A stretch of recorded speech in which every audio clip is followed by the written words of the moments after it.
Today, the San Francisco 49ers against the Chicago Bears.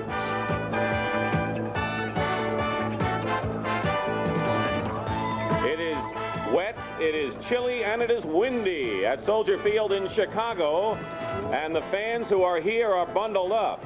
And the winds at 25 are gusting to more. It is rain, and I think the Chicago Bears probably like this weather because they've won 2 in a row in the rain. Good afternoon again, everyone. I'm Dick Stockton, along with my partner, Wayne Walker. The question for the 49ers, Wayne, how will they react and respond to last week's shocking loss? It's a logical question, Dick. A lot of times a last-second loss like that can take the heart out of a team. Bill Walsh said he observed his team in practice this week and really feels that they've put it behind him. He feels the key today for the 49ers is to play intimidating defense. When they have done that, it has carried over to the offense, and they have dominated teams throughout the season. Well, the Bears have always had defense as their trademark, and this year they've been moving the ball, but they haven't been able to score that many points. How come? No, they really have. They've been their own worst enemy. They have had turnovers, and they've had them in crucial situations. Mike Ditka says they have hurt themselves more than the other teams have hurt them. Earlier in the season, this was a very unsettled Bear team. They were playing musical chairs with their quarterbacks. There was friction between the coach and the team, but that is all in the past, and right now the Bears are playing their best football of the year. Let's go to Dick Stockton now and get it underway. And there you're looking at Bob Thomas, who will be kicking off for the Chicago Bears. The San Francisco 49ers in white have won the toss and have elected to receive. Deep for the 49ers on the right is Bill Ring. On the left is Dana McLemore. So the 49ers, who had their road winning streak ended at 8 last week at Atlanta, try to start a new one. McLemore leading the team in both punt and kickoff return.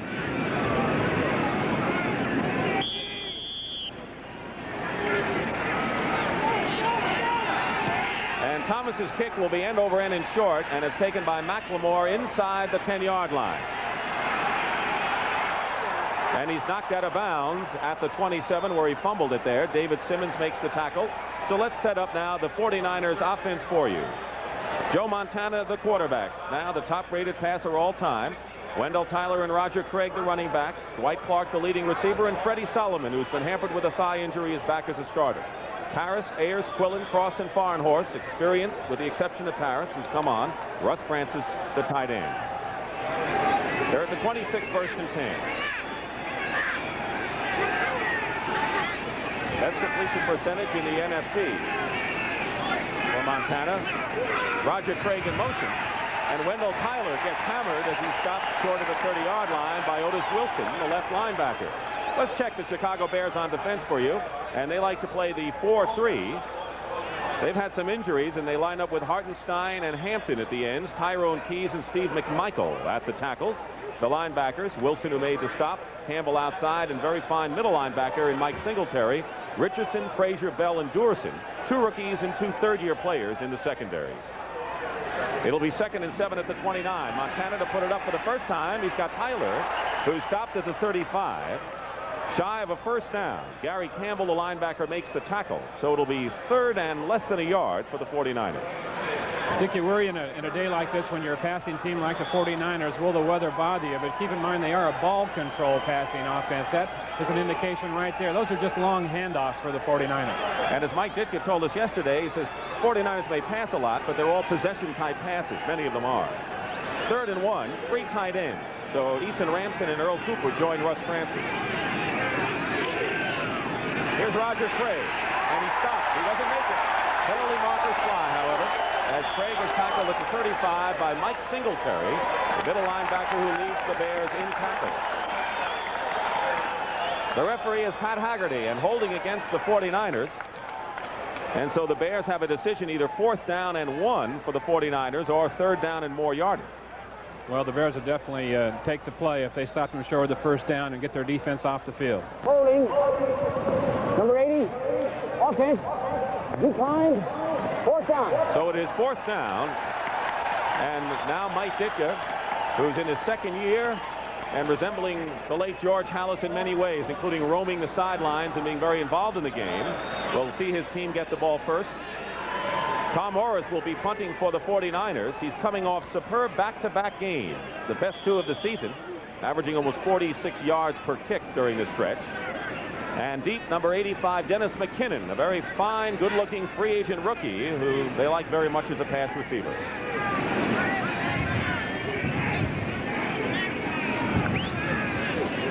Morris to punt at the 20. almost blocked.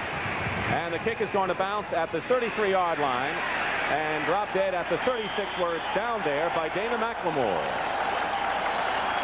So no return following the 30-yard punt by Tom Morris. So the Chicago Bears go on offense in the opening minutes. Jim McMahon, the NFC Rookie of the Year on offense, is the quarterback. The great Walter Payton and Matsui are the running backs. Willie Gault and Dennis McKinnon, the wide receivers. Emery Moorhead, the tight end. Rookie Jim Covert, the veteran Noah Jackson joined Jay Hilgenberg, Kurt Becker, and Andy Frederick up front.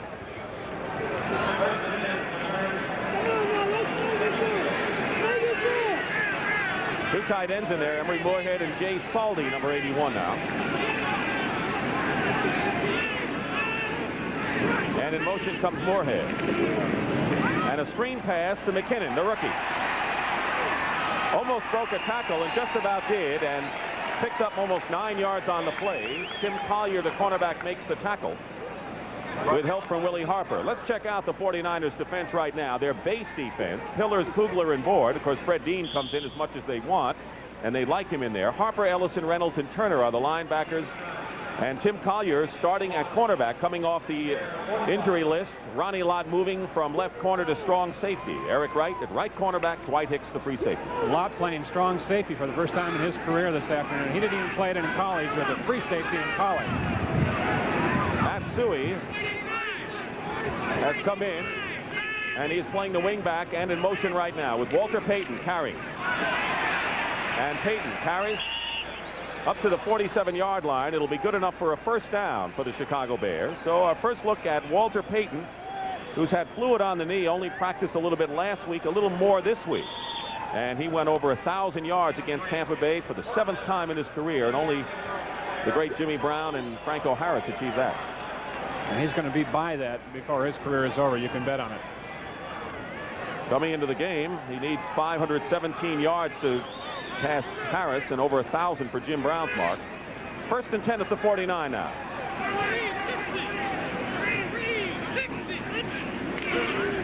Play action from McMahon, and he's going to go up top, and here's Willie Gault.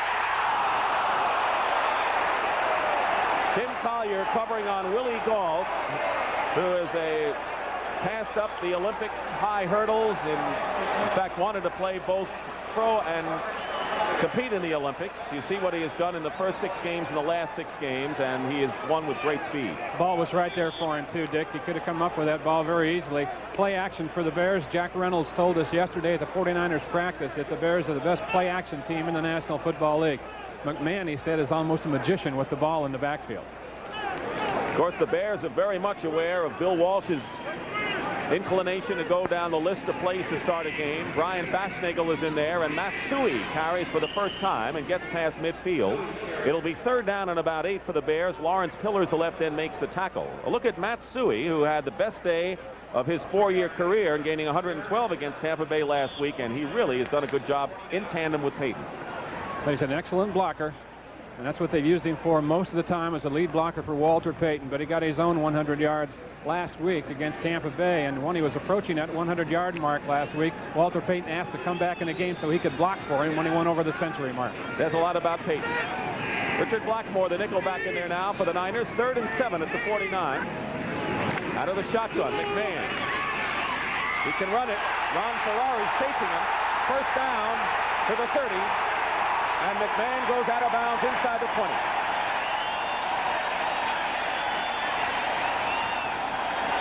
A 34-yard scamper by Jim McMahon, who adds that dimension to the Bears offense. Is there any question here why the 49ers call Jim McMahon a young Joe Montana? Nothing there. He pulls it down and then turns a bad play into a good one with great speed. Ron Ferrari, number 54, chasing him, has excellent speed.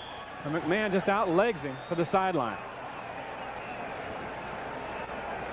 Fred Dean working against a rookie, Jim Covert, over there, 74. That could be critical for the Bears. Covert won that battle.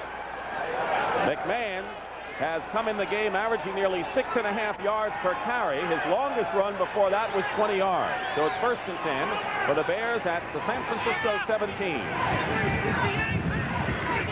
And Payton tests the middle of the line and gets to the 13-yard line, where Keena Turner makes the tackle.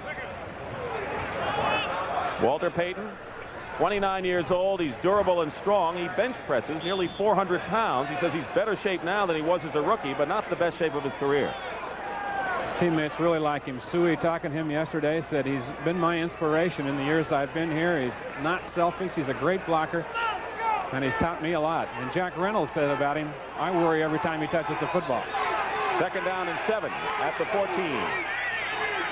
Jay Saldi lines up on the left side. Suey in motion. Payton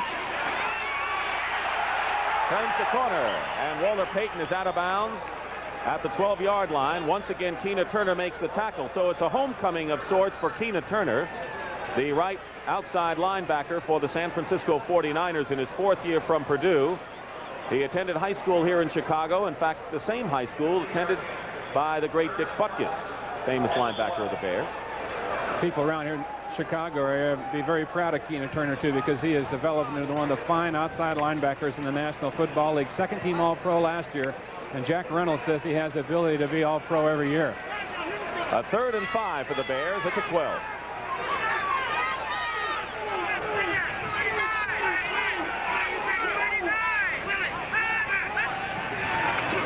McMahon going for Marjoram, and he did not have control. He's out of bounds. Tim Collier was with him all the way. The ball got to Marjoram, but he did not have control. Out of bounds in the end zone, so it'll be 4th down. Marjoram, the 3rd-year receiver from Stanford, right here working against Tim Collier. The ball is right on the money by McMahon, but you have to have control and have both feet down. Both feet down, but you can see he was bobbling it in the end zone. So on 4th down, Brian Baschnagel will hold for Bob Thomas, the most accurate field goal kicker in Bear history. A 29-yard attempt. 6 for 6 inside 30 yards for Bob Thomas this year. And he's still perfect. 29-yard field goal by Bob Thomas, and the Chicago Bears have taken the lead. The big play was Jim McMahon's 34-yard scamper. 10 minutes remaining in the 1st quarter. We're back here at Soldier Field, Chicago. The Bears lead 3-0, and that was their drive after stopping the 49ers. And Bob Thomas, who is now 10 for 18 in the field goal department, will kick off for the Bears. Dana McLemore and Bill Ring are back as they were for the opening kickoff for San Francisco. McLemore's on the left. Similar kick to the opening kickoff, and McLemore at the 10. And Dana McLemore has wide open field and brings it out past the 40-yard line. A terrific return by McLemore. Dan Raines makes the tackle. So we have more fine NFL action coming up today on CBS. Most of you will see the Green Bay Packers against the Atlanta Falcons, who pulled out that miraculous game against the Niners last week. Green Bay, of course, battling in the NFC Central Division. Some of you will see the New York Giants against the Los Angeles Raiders, who right now have the best record in the AFC. 1st and 10 at the 40. That was the longest kickoff return all year for Dana McLemore. Play action on 1st down. And Dwight Clark, and it's intercepted. Intercepted by Mike Singletary and fumbled. The Bears recover. Campbell. Penalty flags are down. And Wayne, it looked like the pass was between the deep man Clark and the short man Wendell Tyler. Going for Dwight Clark deep, and I think Montana just underthrew that ball. Clark had a step or two on the cornerback over there. We have an illegal forward pass after the completion. It was after the interception, an illegal forward pass by Mike Singletary. But the interception will count. It was after the play.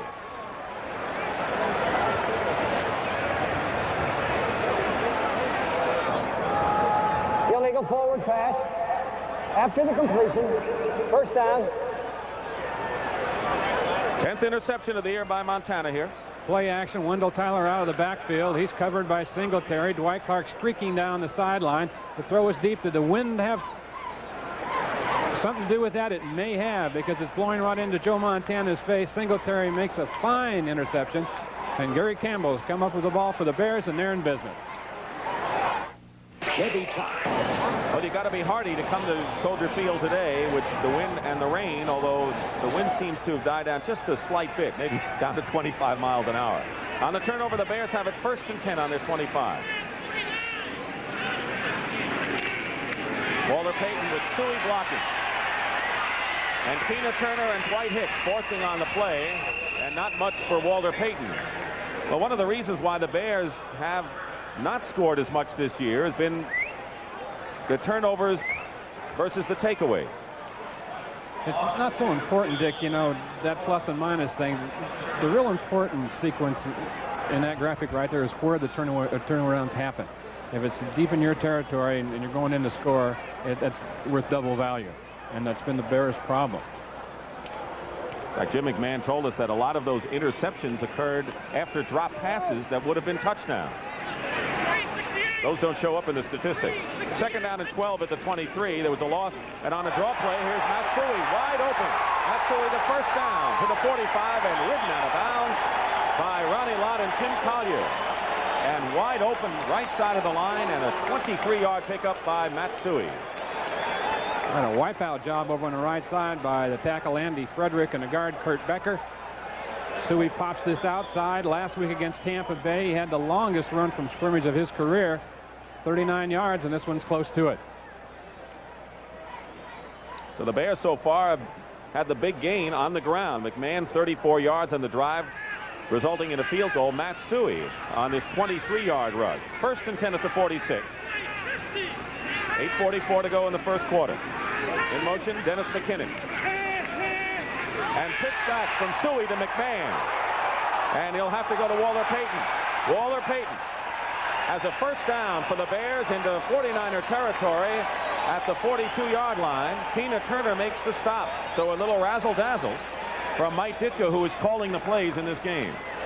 That's a flea flicker right here, and they're sending Willie Galt deep on Tim Collier. Collier had it covered well. The flip back here now to McMahon. He looks downfield, wants Galt. He's covered. And you said he has to go to Walter Payton. Dick, not a bad guy to have to go to. Watch him go into his prance act right here. Payton and Suey are 1-2 in receiving for the Chicago Bears this year. And Payton can throw, he can catch, he can block, and of course we know he can run. 1st and 10 at the 42. Matsui inside the 40-yard line, a pickup of about 3 yards on the play. Chicago Bears, last time they made the playoffs was 1979. They're 5th in the NFL in offense. Jack Reynolds, the inside linebacker, along with Ricky Ellison. He's cut down by the guard. He gets back over and gets an arm on the tackle. Good job that time by Moorhead, the tight end of the Bears, who came down and trapped inside and actually ended up taking number 50 Ellison out of the play. Gain of 4, 2nd and 6 now. Bears at the San Francisco 38. Under 8 minutes to go in the 1st quarter. Fred Dean is in the ball game, number 74. McMahon gets rid of it in a hurry. And he's got Willie Galt complete. At the 35-yard line, Eric Wright makes the stop. It'll be 3rd and short yardage. Jim McMahon out of Brigham Young University, #1 draft choice last year. Started the first 6 games this year, but was relieved in 4 of those games. Then was benched for a couple, and now, as Mike Ditka says, he's the quarterback of the future here. Yeah, he's got a lot of confidence in himself. He said that they come from a passing game in BYU. He'd seen a lot of defenses, so he didn't have any trouble reading coverages. He said it was the athletes that were playing the coverages up here in the National Football League that bothered him the most, because they were so much better than the college people he played against. And you can tell by the graphic, he forced the ball a lot early this year, and now he's going to call a timeout. He didn't like what he saw, so on 3rd and 2 at the 35 and 7:07 remaining in the 1st quarter here in Chicago, the Bears have called a timeout. They lead it 3-0. 7:07 remaining in the 1st quarter. Bears lead 3-0 and now face a 3rd and 2 on the 49er 35-yard line.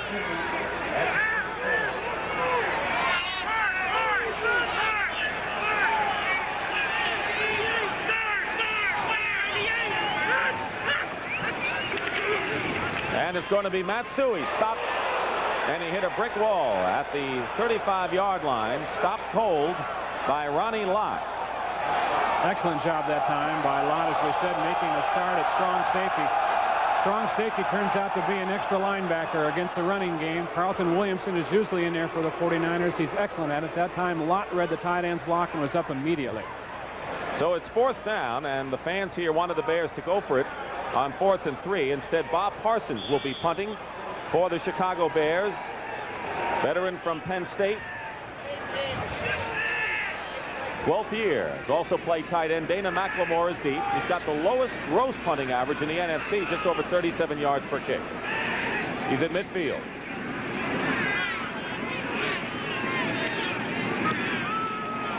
And going for the sidelines. Penalty marker, no penalty marker down, and the ball is into the end zone for a touchback, and the Bears just missed downing that ball at the 1 or 2. So we'll take a timeout. 6:07 remaining in the first quarter, and a rainy day in Chicago.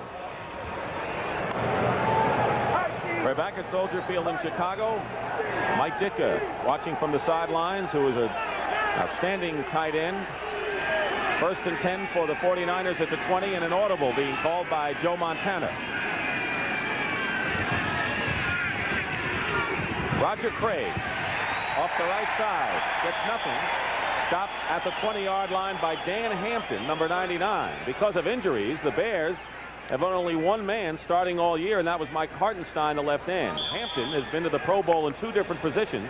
He returned from arthroscopic knee surgery last week in the right end spot. He was only out 23 days. 23 days after surgery. He came back and played every snap last week against Tampa Bay. Former number 1 draft pick. 2nd down and 10 at the 20. 5.5 minutes to play in the first quarter. Russ Francis in motion for San Francisco. Play action. And Mike Wilson down the sidelines. Run out of bounds. Shy of a first down by a couple of yards. Todd Bell making the stop. So Montana hitting Mike Wilson, who's gotten better and better and seeing more playing time. And he's really had 4 productive games in a row. He did. We asked him how he's going to feel about not starting this one with Freddie Solomon back, and he said, that's okay with me. He said they have 8 or 9 plays in there for me, and that must have been one of them.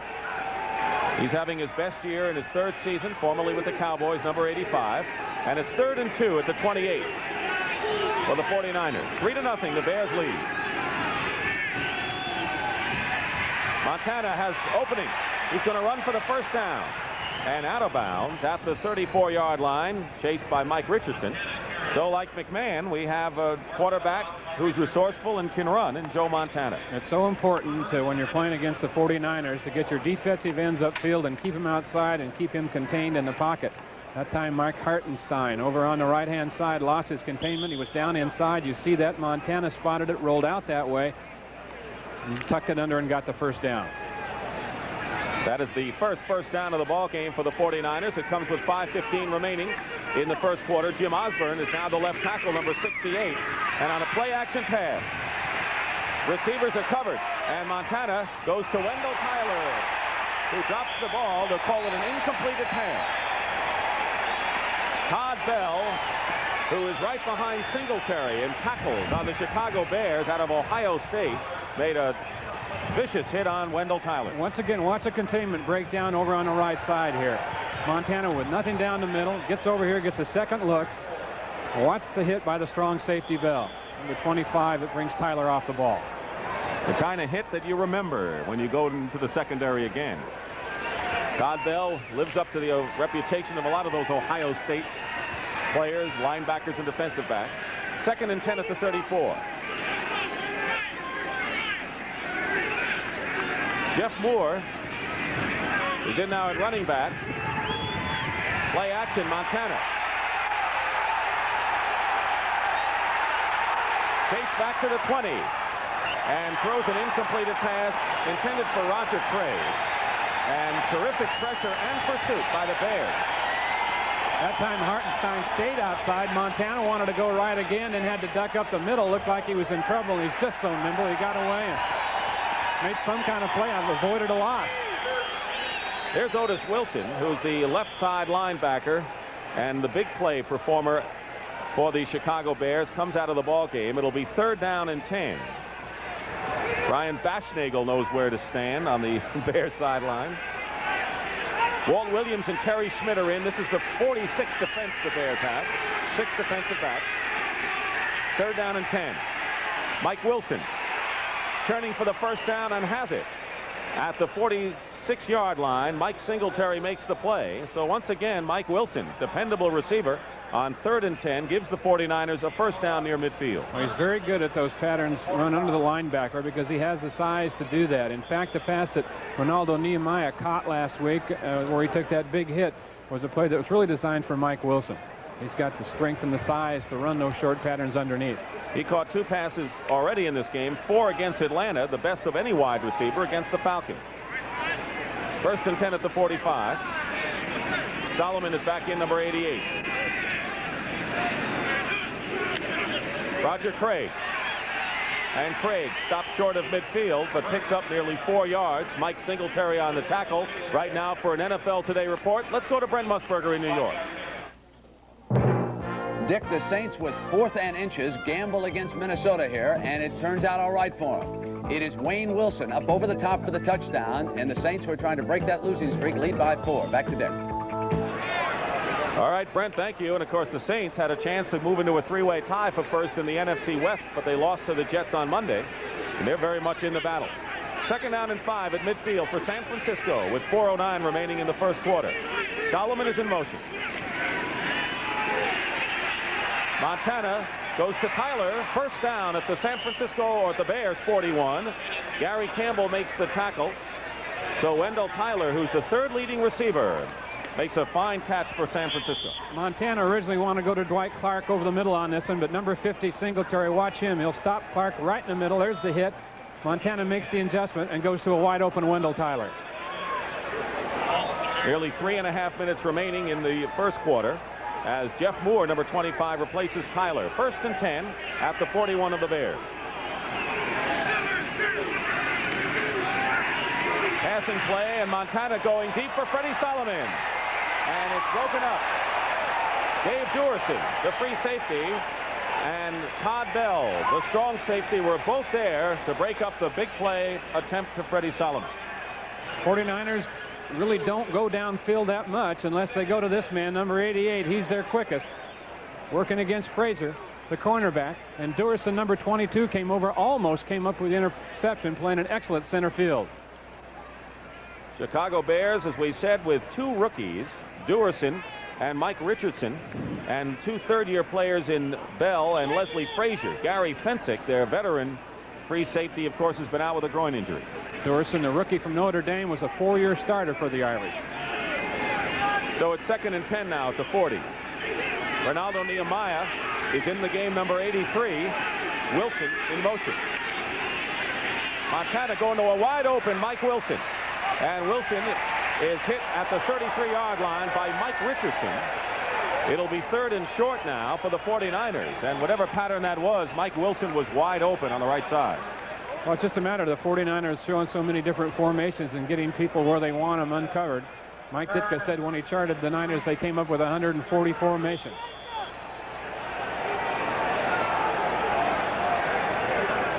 Here it is right here. Wilson in motion out there. Solomon down deep. Clark to the inside. That took people with him. And Wilson was right open out on the sideline. Montana now is 5 for 9 for 42 yards. It's 3rd and 3 at the 33. Montana up to Roger Craig. First down. And Singletary throws him out of bounds at the 25-yard line. And so the 49ers, going a lot to the right side of the field on swing passes, particularly have a 1st and 10 at the Bear 25. They trailed the Chicagoans 3-0, 2:28 to go in the first quarter. And that's really asking a lot out of a middle linebacker. Singletary that time had to stay in there and react to the play action and then still cover the back out in the flat. It's almost an impossible job. Bill Walsh in his first return to Soldier Field since 1972. It's been a long time since he's been here. 1st and 10 out to 25. Wilson in motion. Montana almost slipped. Completes the pass on the 15 to Roger Craig. And it'll be close to a first down. It all depends on forward motion. Craig may be very close to a first down. If not, it'll be 3rd and inches. Todd Bell makes the tackle on Craig, the rookie.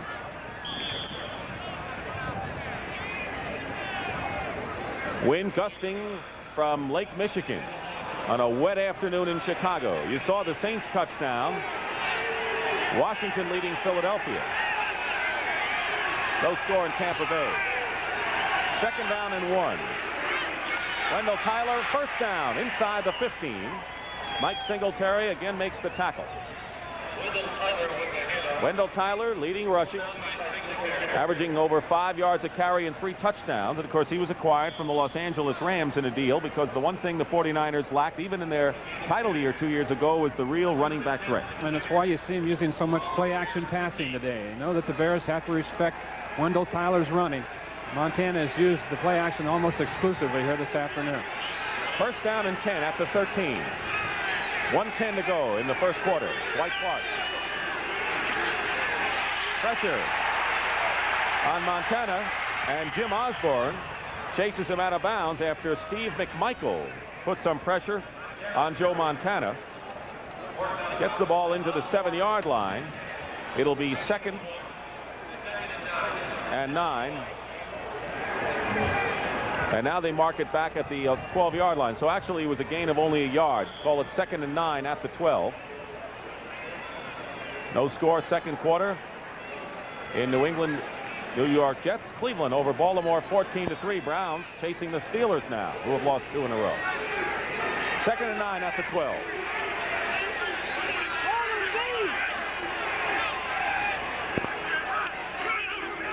And there is Wendell Tyler on the right side, who's hit inside the 10-yard line by Dave Duerson. And one thing the Bears are doing, they're hitting crisply out there. It'll be 3rd down and about 3 for the 49ers. Misdirection that time by the 49ers, taking advantage of the quick reactive defense of Chicago as they got around Osborne that time. It'll be 3rd down and 3 yards for the San Francisco 49ers, who have lost 3 of their last 4 games.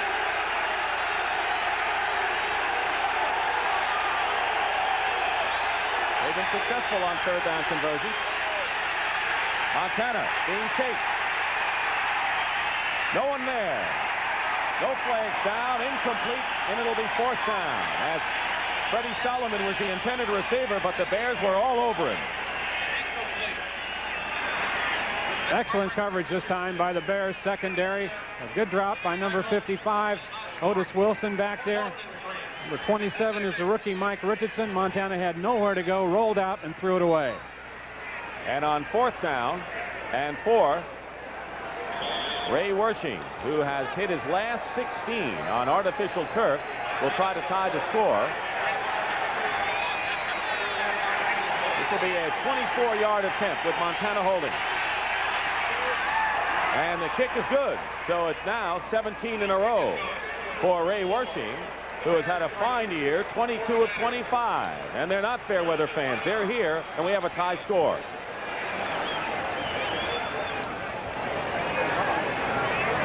And a good drive by the 49ers. They got the 3 they needed to tie the score in over 6 minutes. Anytime you have that kind of a drive, you're in good shape. But once they got in that red zone inside the 20, the Bears defense stiffened up. And that's been characteristic of him for a long time around here. Ray Wershing will kick off. Anthony Hutchison and Willie Gault are back. Brian Batchnagel is also there, but Gault is in the middle. 5 seconds remain in the first quarter. There is Willie Gault, a speedster from Tennessee, one of the 2 first-round draft picks that the Bears used this year, as the wind is blowing the ball off of the tee. And Lake Michigan looks like the North Sea a little bit right now.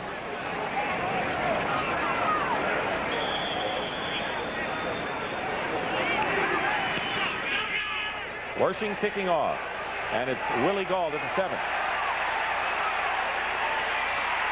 Runs into Richard Blackmore at the 27-yard line, and that will take care of the first quarter as Bill Ring and Blackmore make the tackle. There is Lake Michigan, and let me tell you, the wind is fierce. The score after 1 quarter, the Bears 3 and the 49ers 3. This is Dick Stockton along with Wayne Walker at Soldier Field, Chicago. Start of the second quarter. 3-3 is our score. The Bears come out 1st and 10 on their 27-yard line. Jim McMahon, the quarterback. And Walter Payton on the right side. High stepping it to a first down. And Dwight Hicks rides him out of bounds. But not before Payton gets past midfield. And a good block by the wide receiver, Dennis McKinnon, and a gain of 29. Payton lined up as a wingback or at the left here. Took it right there. Got some good blocks. And then outrun everybody to the sideline and turned it up. You see Becker number 79 out in front of him. And it was Dwight Hicks who came over for the stop. Misdirection here. A couple steps by both linebackers. They see Payton going the other way, but they can't get back in the flow. And Becker number 79 out in front, as I said. So 3 solid gains on the ground for the Bears thus far. McMahon with a 32-yard pickup leading to the field goal. Matsui picked up 23. Payton on a 29-yard gain. They're at midfield. Emery Moorhead in motion. Play action on 1st and 10. McMahon shakes, and Dwayne Board is going to grab him and throw him down right there. And now Board and Kurt Becker, the right guard, got tangled up a bit. Loss of 2. It'll be 2nd down and 12. Is that counted as a sack? If it is, what do you think Fred Dean's going to say about that? That's a garbage sack, and maybe he has a point there. San Francisco 49ers coming into the game, leading the NFL in sacks. Dean calls Board the garbage man because he gets a lot of those kinds of sacks, but Dwayne Board says he'll take him. There's number 74, Fred Dean, and he'll be working against, we said, the rookie Jim Covert over on the left side of the Chicago Bear offensive line. 2nd down and 12 at the 48. Opening minute of the second quarter. 3-3 to score here in Chicago. And here comes Matsui looking for an opening and gets back to maybe the line of scrimmage. Right now for an NFL Today report, let's go to Brent Musburger in New York. Brent? Dick, the Eagles are playing pretty well against the Washington Redskins. Here's their tying touchdown. Jaworski will go to his fullback, Hubie Oliver. Deadlocked at 7 now. And let's go back to Soldier Field and Dick Stockton. Somehow it seems the Eagles always play the Redskins tough.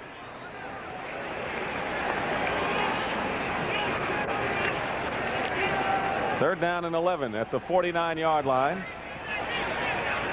They send Willie Gall out to the left. Ed Marjoram, Dennis McKinnon out to the right in the shotgun formation. McMahon will run it, and coming from behind is Jim Stuckey to make a good play on McMahon, and if Stuckey hadn't gotten there, McMahon might have made a first down out of it. He is stopped short by about a yard. The crowd wants the Bears to go on, but they're going to send in Bob Parsons. McMahon has a great sense of where everyone is out there around him. That time he stepped up, Dean went in behind him. And then as he came out over here on his run, number 34, Walter Payton, gave him a good block. So Bob Parsons is punting, and there is Jim McMahon, a gutsy, confident quarterback who's happy that that quarterback problem has been resolved. And now Parsons will punt from the 45-yard line. Dana McLemore is standing with the 10, and it's a fake. The short man, Brian Bashnagel, I think, has a first down inside the 40, and they do.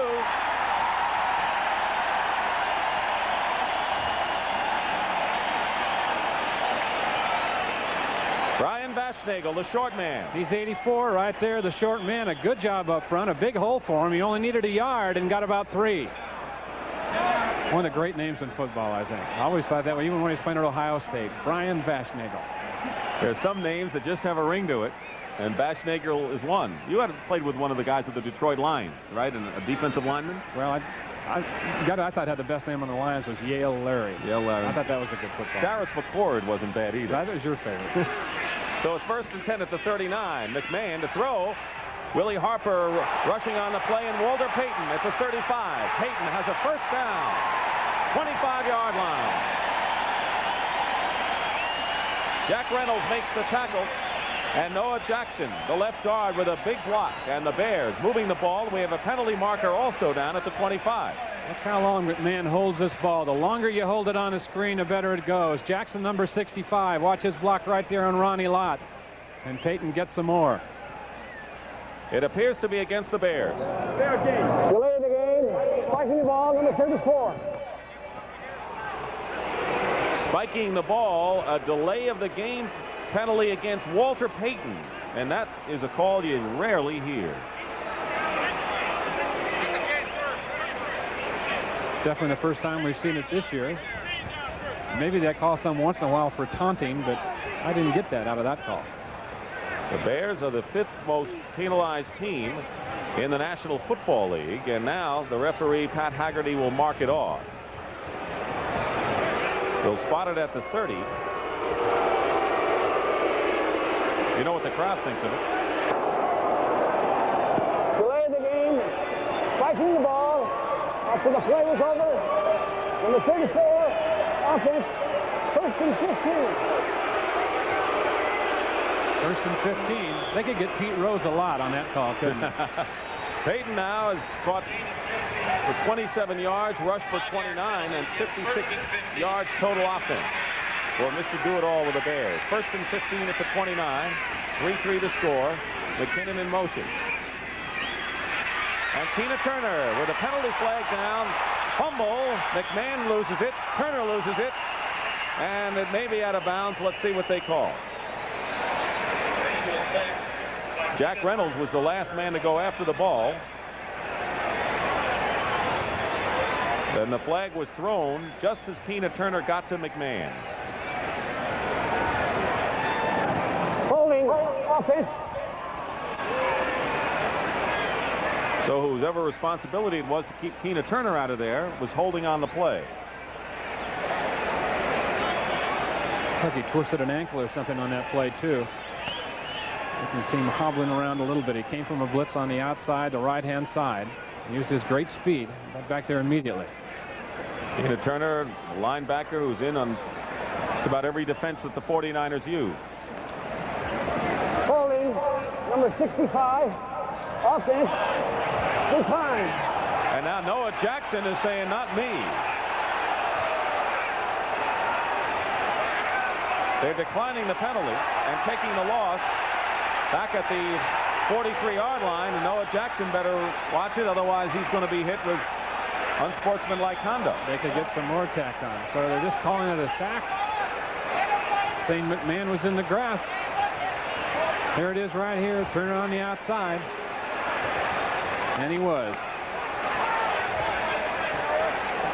Called him in the grasp of Tina Turner before the ball went loose. So no fumble. They called it a sack.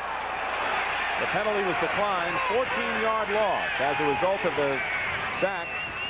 McMahon on 2nd down and 28 to Matsui.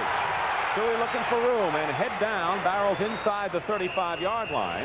And a good pickup on 2nd down. It'll be 3rd. They have to get to the 14-yard line. Eric Wright and Jim Stuckey make the tackle on Matsui. There's Stuckey, former #1 draft choice in his 4th year out of Clemson. Comes in and switches around on this defensive line, a lot like the rest of them do. Has played both ends, as does Dwayne Board, as does Lawrence Pillars, as does Fred Dean. They move their people around, get everyone involved on that defensive line. Under 11 minutes remaining in the first half. Windy day. The rain may have stopped a bit, and I think it has, but it is still chilly and windy. 3rd and 19 at the 33, and there's the pitch inside to Matsui from McMahon, and Suey gets inside the 25-yard line. It's 4th down, and Bob Thomas is going to come on to try to give the Bears a lead. Stuckey again on the tackle. So we're seeing some frills. I think Stuckey's left shoulder's bothering him. We did see some frills on that play. That was a planned rollout left by McMahon, and then a shovel pass to Suey. And Mike Ditka brought that one with him from Dallas. I've seen the Cowboys run that one. That will count as a forward pass. Bob Thomas will attempt a 39-yard field goal. He is only 3 of 11 this year from beyond 30 yards. 0 for 2, as you saw, between 30 and 39. Holding is Baschnagel. And he fumbles the snap. And Eric Wright picks it up for the 49ers, and they'll take over at the 32-yard line, or the 33. So Baschnagel couldn't handle the snap from center, and the 49ers will take over on offense. Trouble with the snap here now. Remember Mike Ditka, we told at the top of the show, said that his team has hurt themselves more than other teams have hurt them. Indications right here on this drive. A couple penalties put them in a hole. They had a chance to get 3 points right there. Couldn't handle the snap, and that's exactly what Ditka was talking about. Joe Montana, 7 of 12 for 59 yards. He has thrown 1 interception. With 9:50 to go in the first half, 1st and 10 for the 49ers on their own 31-yard line. They're still tied 3-3. Play action, Montana. Hampton all over him. Finally gets rid of the ball, and it's incomplete. Singletary is saying, what about grounding? Because we didn't see any 49er receiver downfield, and Hartenstein, along with Hampton, rushed Joe Montana. Things broke down for the 49ers that time. You see Francis coming in, trying to get a block on somebody, can't find it. Still looking for a block because he's not looking back for the ball. So it looked like they were trying to go to Russ, who last week did not catch a pass, but he caught 5 the week before, and he's come on. It is 2nd and 10 at the 31. Montana drills it to Freddie Solomon, close to a first down. Leslie Frazier, the right-hand cornerback, makes the tackle.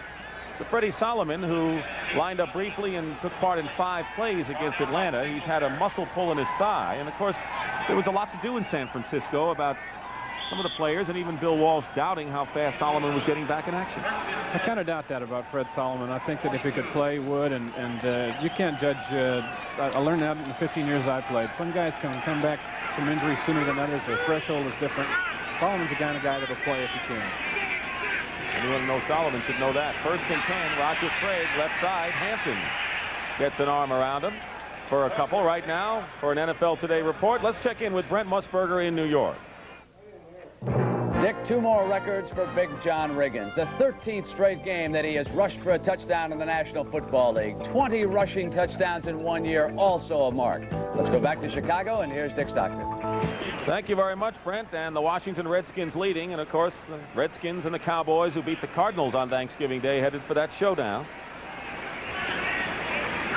49ers have rushed for only 27 yards, 11 of them by Wendell Tyler. 2nd and 7 at the 45, and Tyler is going to lose some here. Loose ball, and they blew it dead at the 42-yard line. It'll be a loss of 2 yards. Richard Dent and Mike Singletary came in. 8th-round draft pick from Tennessee State, was injured in preseason, but they like him as a good prospect. Unusual defense by the Bears that time. They had 2 linebackers. Look at him. Campbell and Singletary right there, and Wilson on the tight end. They used up the tight end, and Singletary hits the gap on a blitz. So 3 linebackers over on the same side of the field that time for the Bears. Wilson, Campbell, and then Singletary up the gap. And if they think the 49ers show a lot of formations on offense, the Bears show a lot of fronts on defense. 3rd and 9 at the 43. We have 8 minutes remaining. Bill Walsh, who had a chance to even his career record with the 49ers, but lost to Atlanta last week. Montana being chased back, looking for receivers, going to Dwight Clark, and Terry Schmidt knocks it out of bounds. So the veteran Terry Schmidt in his 10th year covering Dwight Clark step for step. But I'll tell you one thing, Joe Montana is being chased from the pocket by the Bears so far in this game. Bears are getting excellent pressure. Number 44, Terry Schmidt, a long-time starter here in his 10th year in the league. Knows that when Montana gets in trouble, he looks for number 87, and he was on him like an extra shirt. So Tom Orris is in to punt.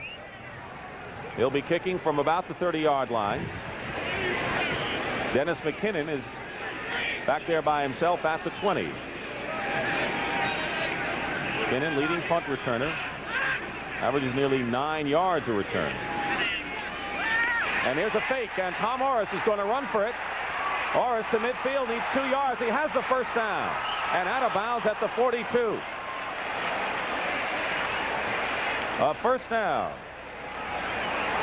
Tom Orris, who, don't forget, was a quarterback in high school and ran at Ohio State a lot. A good athlete, an all-state quarterback. He needed 8 big yards here. I don't know whether Bill Walsh called that or Orris took off on his own, but he made a good run. A long jumper in high school also, so he's got speed. And picked it up. 2 trick plays we've seen on punt formation. Well, earlier this year against Minnesota, he took a punt on a bounce and ran for a first down. This is the 2nd time he's done it. So 1st and 10 on a big gainer by the 49ers. They're at the 41-yard line. And Wendell Tyler picks up 7 yards. 16-yard pickup by Orris on the fake.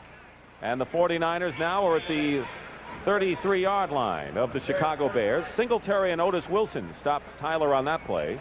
7:15 showing on the clock. We're in the second quarter. 3-3 to score. Bob Thomas with a 29-yard field goal, and then Ray Wershing with a 24-yarder to tie the score, both in the first quarter.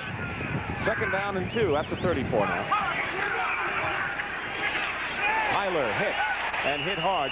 Mike Singletary was right there, close to a first down, and he might have been shy. Right now, let's find out what Brent Musburger has to report from New York. Brent? Dick, Minnesota has regained the lead on New Orleans, and watch Steve Dills. He'll drill one to Tony Galbraith here. Bang, touchdown. New Orleans, the former Saint, has got it, and now Minnesota leads at 10-7. Let's go back to Dick. All right, Brent, they go back and forth at the Superdome. Right here, it's been 3-3, and a third down and 2 at the 33 for the 49ers. 3 tight ends in there. Play action. Montana is sacked. And it was the rookie, Richard Kent, who got Montana way back at the 42-yard line and not only knocked him down for a loss, but out of field goal range. Got in there immediately, too, on an inside rush. Came in almost untouched. He was the school sack leader at Tennessee State, and he gets one here this afternoon. First sack of the game by the Bears, but they've had countless hurries on Joe Montana all day. So on fourth down, Tom Morris, who faked and ran 16 yards for the first down last time, will kick from the 45. Dennis McKinnon is back for the Bears. 3-3 to score. There was McKinnon. It's a low kick. Takes the bounce, McKinnon on the 9. And Dana McLemore just holds him in right there. So the Bears, not in good field position, but they have the ball with 5:45 remaining in the first half. We are still tied. The Chicago Bears have doubled the 49ers in rushing, 102 to 50. Payton has 29 of the 102. First and 10 at the 10-yard line. So McMahon has his toughest task so far in this ball game. Play action. He's got some time. He needs receivers. And finally, he tries for one, and I believe it's complete. Let's see. It is complete at the 31-yard line to the tight end, Emory Moorhead. Good catch by Moorhead.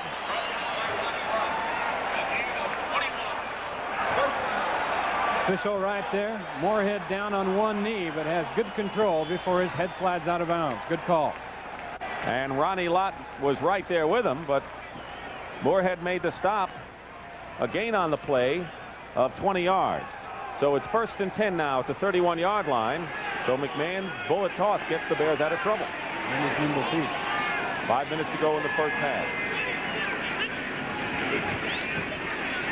McMahon looking deep, and Tina Turner has a hand on him. Third sack of the game for the 49ers, and right now for an NFL Today update, let's check in with Brent Musburger again in New York. Dick, Philadelphia is playing a strong game against Washington. They come right back after that last touchdown. 3 plays. Jaworski 17 yards now to Mike Quick. 10 touchdowns on the season for Quick. They're deadlocked at 14. Let's go back to Dick. Well, they're playing him tough. Meanwhile, the Bears and 49ers are playing tough, where Jim McMahon, percentage-wise, having a fine day so far, 7 of 9 for 83 yards. Now faced with a second down and 13.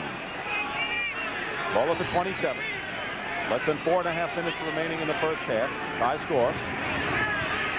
Dumps it off to Matsui. Matsui to the 30, 35, and Matsui will have a first down at the 41-yard line. And he got there by virtue of second effort. Ronnie Lott had him. And Suey battled his way for a first down at the 41. Gain on the play of 13. And you have Walter Payton in the backfield with you. The defenses respect him. Watch Payton go out to the left here. Suey sets up for a count or two. You know the linebackers are looking at 34. He slips out. This is a planned screen. You see the blocks right there. 79 was Becker. And like Suey told us yesterday, I want to get the yards I deserve, be consistent, make no mistakes. And he's got good speed. He broke out of there on a run. Plays like typical Penn State performer. Fullbacks, linebackers, all alike. They're aggressive. First and 10 at the 41 now. McMahon. Tim Collier got a hand on it. It was intended for Dennis McKinnon, the wide receiver. And if that had gotten through some way, he would have been off. Check the scores now of the games in progress right now around the league. The Jets over New England. Second quarter. Minnesota, as you saw in the seesaw game, leading New Orleans now. Tampa Bay 12-0 over Houston. Cleveland over Baltimore 21-10 in the second quarter. High score in Washington, where the Eagles are playing the Redskins tough. Second down and 10 at the 41. That's McKinnon in motion. And Matsui hit by Pete Kugler, the nose tackle, who's having an outstanding year for the San Francisco 49ers. 3-12 and running. Second quarter, Thomas and Wershing have hit on field goals, and Thomas's second attempt to try to put the Bears in front never came about when there was a mishandling on the snap. The Saints have tied up the Vikings now 10-10 at the Superdome. Third down and 7 at the 44 for the Bears.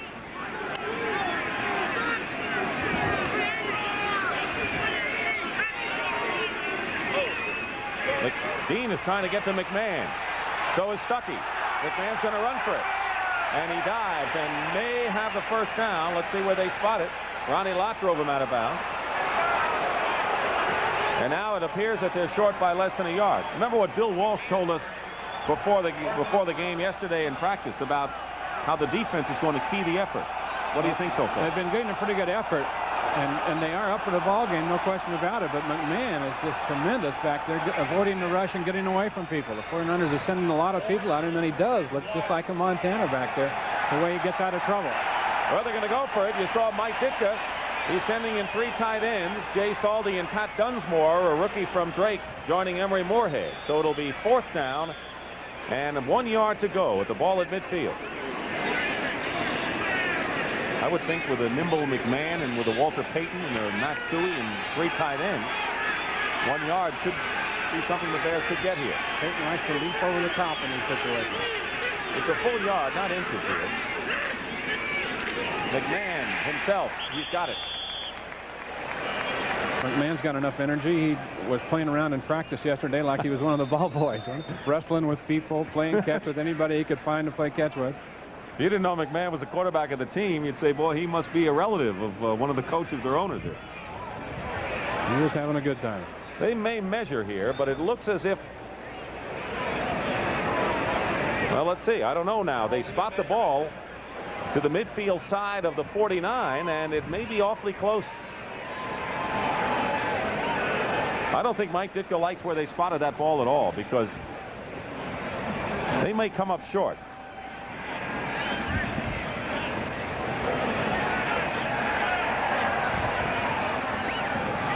Boy, this is an inch either way or less. So the fans here who have braved the cold and the wet have something to smile about right now. First down. Stuff in the middle. Number 50 is Ricky Ellison. 64 is Reynolds. Kugler, the nose tackle, goes sideways. They do a pretty good job of stuffing it up in there, but McMahon gets that extra inch, and that was the first down. We have 2:17 and running now, and the Bears first and 10 now at the 49-yard line. McMahon fake short, going long, wide open. Dennis McKinnon, touchdown.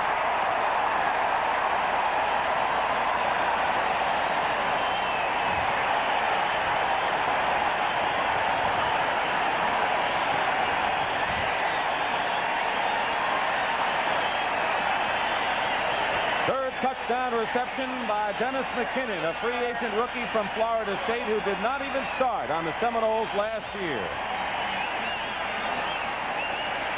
McMahon rolls out right off the play action, looks downfield only at McKinnon, flagged him there as McKinnon gave Collier an outside move and got him tied up a little bit, and then streaked it downfield and was open by about 3 steps, and McMahon had it right on the shelf for him.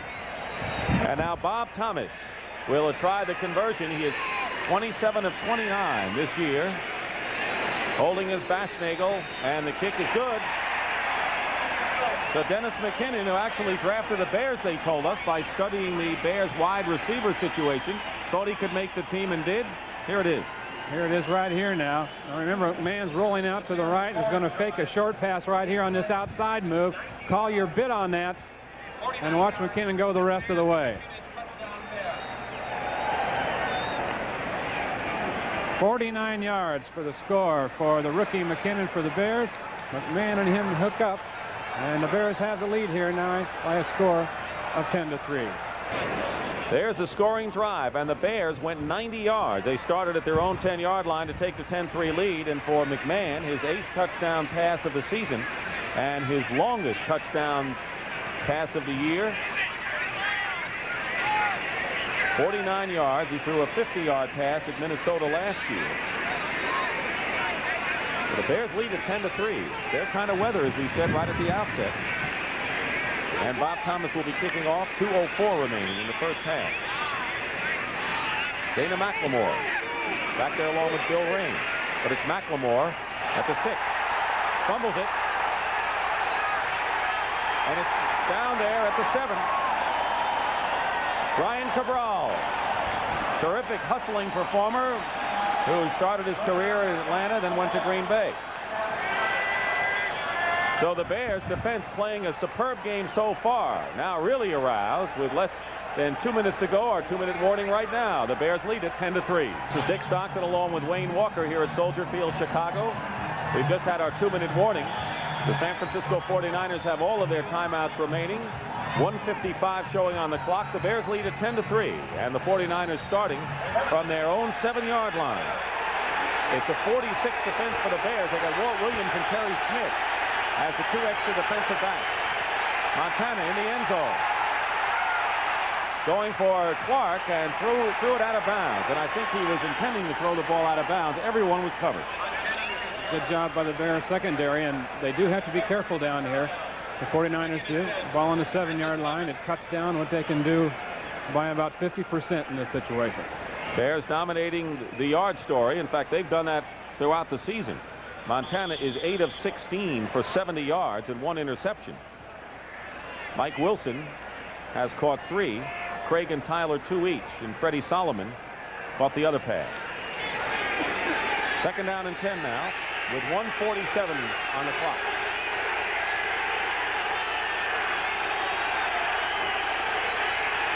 Montana under pressure, and his pass is caught at the 20-yard line by Nehemiah. We didn't expect to see much of Ronaldo Nehemiah in the game. He suffered that very severe concussion last week. Didn't really remember the hit at all, and didn't think we'd see him. Well, it's probably good that he didn't remember the hit. He won't have any bad memories to erase from his mind. 1st and 10 at the 20 with 1:20 showing. Swing pass. And the swing pass to Mike Wilson. Out of bounds, stops the clock at the 30 with 1:15 on the clock. Mike Richardson defending. And if you want to see one of the best quarterbacks in the league in gaining yards in a hurry, stopping the clock, using the clock well, and getting into scoring position, you're looking at him.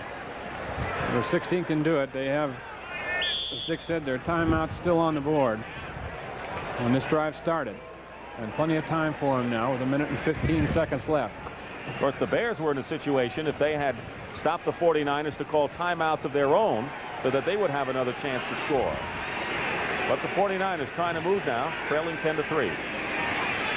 They're at the 31.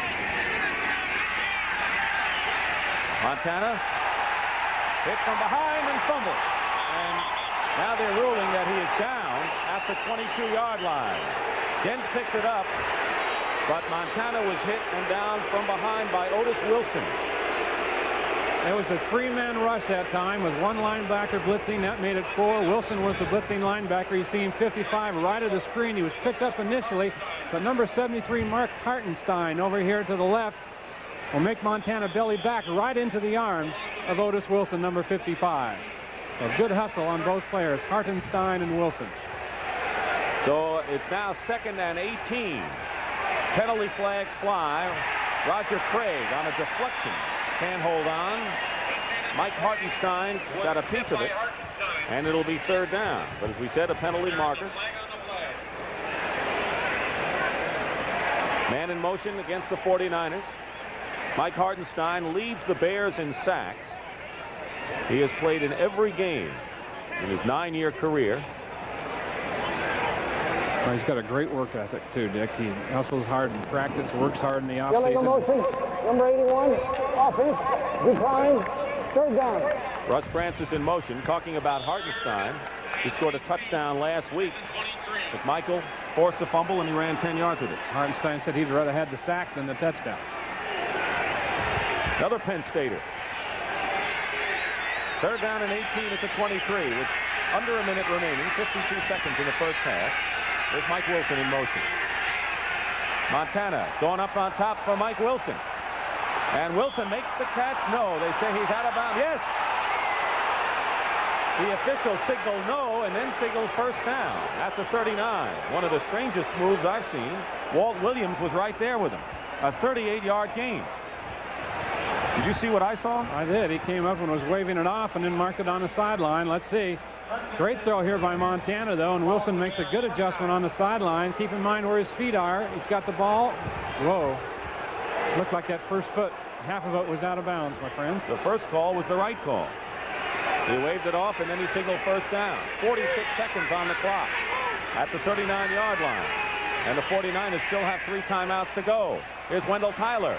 He's got it. And ridden out of bounds inside the 15 by Leslie Frazier. So 2 long passes, one to Wilson and the other to Tyler. That was 26 yards. The one before was 38. Good protection now. As I said, the Bears just rushing 3 men and once in a while an occasional linebacker. Maximum protection for the Niners. And Tyler out of the backfield for the catch. Now it's first and 10 at the 13 for the 49ers with 39 seconds to go in the first half.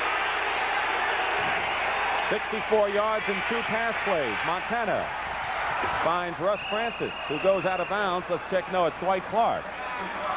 And that's Clark's first reception of the afternoon. So the 49ers leading receiver grabs that one at the 5. Todd Bell made the hit on Dwight Clark. I'm sure it was one of those option patterns that time for Dwight Clark where he has his option to run a post pattern or a corner or pull up and run a turn depending on what the defense does, and Montana read him and got the ball to him. Second down and 1 at the 4 with 33 seconds to play in the first half. Solomon in motion. Montana looking to Francis and throws it over his head. Covering was Mike Richardson on the play. It'll be third down and 1. Richard Dent put the rush on Joe Montana. Watch the job the Bears defense did on Clark here. A bump short. He gets down to the end zone and runs along that baseline, but he's well covered by 44 Terry Schmidt back there. And now the 49ers bring on Eason Ramson and Earl Cooper. They have 3 tight ends in there now at third and 1. And with 27 seconds to go and 3 timeouts, they have several options there. And I think they're looking just to get the first down perhaps and go from there. Play action. No, Montana's going to try for it. He sees open spaces. Montana head down is stopped at the 1 and calls a timeout. The 49ers get the first down, and Mike Richardson and Otis Wilson saved the touchdown on that play. Good hustle that time by the linebacker Wilson, number 55. So we'll call a timeout now. The 49ers have 2 remaining. 19 seconds on the clock. It'll be first and goal at the 2 when we come back. In a hurry, the San Francisco 49ers have gone from their own 7-yard line to first and goal at the Bear 2. 19 seconds remain in the first half. 10-3, the Bears lead. Wendell Tyler. No signal yet. And a fumble, and the Bears may have recovered. Let's wait and see. It is Chicago ball. The Bears recover a fumble at the 1, and Steve McMichael came up with the ball. Otis Wilson might have provided the hit. McMichael out of the University of Texas. Otis Wilson and Singletary is 50. Wilson 55 coming in right there, jarred the ball loose from Wendell Tyler on the way down, and the defensive tackle McMichael came up with it, and it's a saver for the Bears. So the 49ers apparently were heading in for a touchdown that perhaps would have tied the game. Instead, there is a fumble. Now the officials are conferring. The 49er offense, Montana is still out there. And the Bears offense unit partially there. It's Chicago ball. Make no mistake now. Second turnover by the 49ers. Montana threw an interception, and now Tyler fumbles in the worst possible place.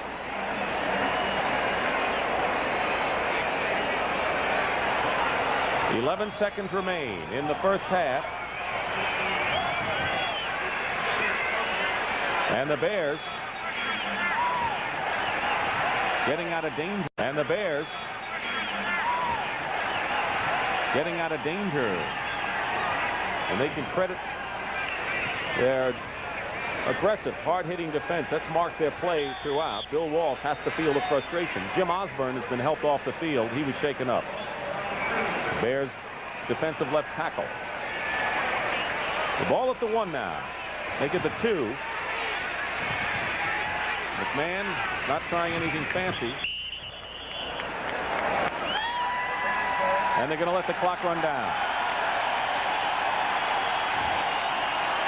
Well, the party fans who have come out to Soldier Field in Chicago have seen the Bears take a 10-3 lead and then hold on by recovering a fumble on their own 1-yard line. We're at halftime.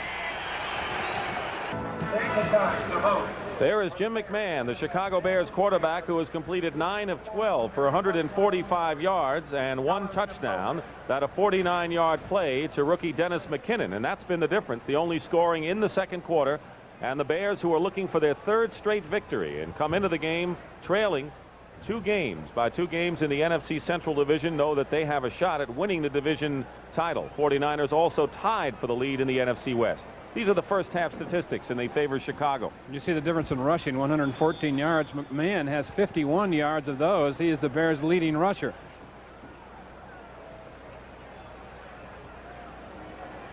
He has 29 yards and 5 carries. Over on the 49ers side, Joe Montana is 13 of 23 for 167. 1 pass intercepted. Payton has the 29 yards. McMahon has the 51 yards. That's right. McMahon 51 yards and averaging 10. Of course, that 32-yard gain was the big one. Just the one big play, the touchdown pass from McMahon to McKinnon, is the difference in this ball game. Ray Wershing will be kicking off. The Bears will receive as we start the second quarter. Willie Gault will be the deep man. Brian Baschnagel is to the left. And Ken Marjoram to the right. There's Willie Gault. That emblem on the shoulder of the Bear uniform is an H, and it symbolizes George Halas, the founder of the Chicago Bears and one of the founders of the NFL, who passed away earlier this year. I kind of hope they keep that on there forever. They should. Wershing's kickoff to start the second half. And Willie Gault to the 8. Willie Gault to the 30. And out of bounds at the 31-yard line by Ray Wershing, the kicker. Well, coming up next Saturday, the NCAA Today starts at 12 Eastern, and then it is Florida State against Florida. Both teams, of course, will be going to postseason bowl games. Florida 7-2-1 will be in the Gator Bowl. Florida State will be heading for the Peach Bowl. And next Saturday, NCAA basketball, Indiana versus Kentucky. Kentucky beat Louisville last night. Bobby Knight against Joe B. Hall, 4 o'clock Eastern. 1st and 10 at the 36 now. And Walter Payton brings it out to the 41-yard line. Stopped by Jack Reynolds. Payton had 29 yards rushing in the first half. You could have fooled a lot of people, Dick, if you would have guessed that Walter Payton would have just had 5 carries in the first half of this game for the 29 yards you mentioned. And that was an almost 6 yards a try, though. Second down and a long 4. 10-3, the Bears lead the 49ers. 5 and 7 coming into this game. And Matsui and Payton blocking Willie Harper. Matsui barrels his way and close to a first down. Ricky Ellison, the rookie inside linebacker for the 49ers. Ellison's the rookie and Jack Reynolds the 14-year man. But Suey close to a first down. You mentioned it, Payton, showing how versatile he is. He went for Willie Harper's ankles, the outside linebacker, and put him on the ground.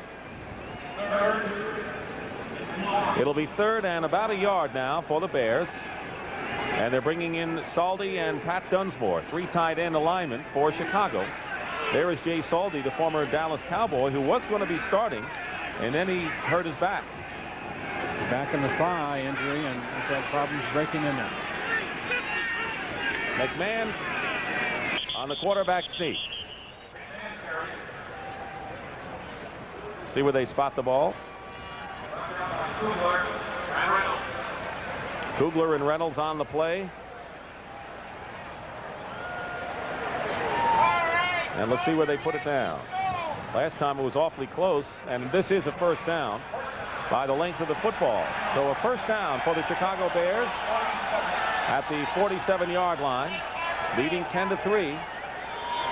We knew we would have our share of no-shows today, but I think that we do have a pretty good crowd, an enthusiastic Chicago Bear crowd, and they came prepared. No question. I think these are all the same people that used to be in Wrigley Field. Sure. 1st down average, you saw Chicago doubling San Francisco's output. 1st and 10 at the 47.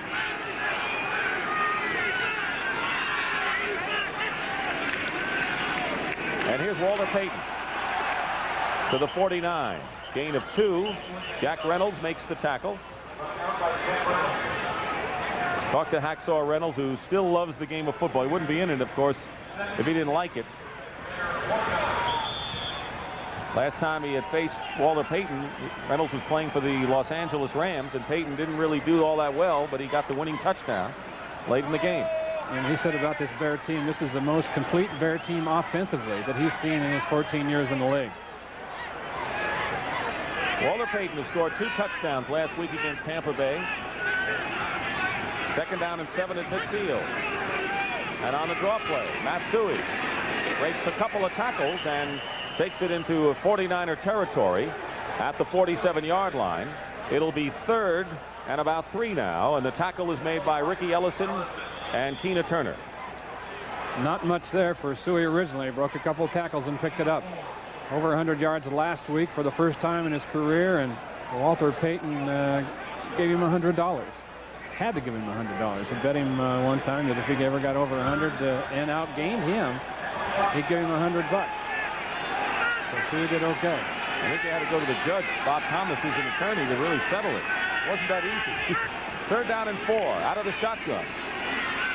And McMahon with a deep drop and was trying to signal Dennis McKinnon to go deep. And it was overthrown McKinnon, who was covered by Ronnie Lott on the play. So it'll be 4th down.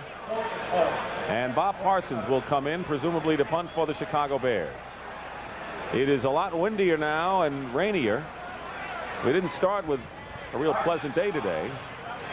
And we're having a real hard downpour right now. And there you can see what the wind is doing with the goalpost at one end. Dana McLemore is back. Bob Parsons with his 2nd punt.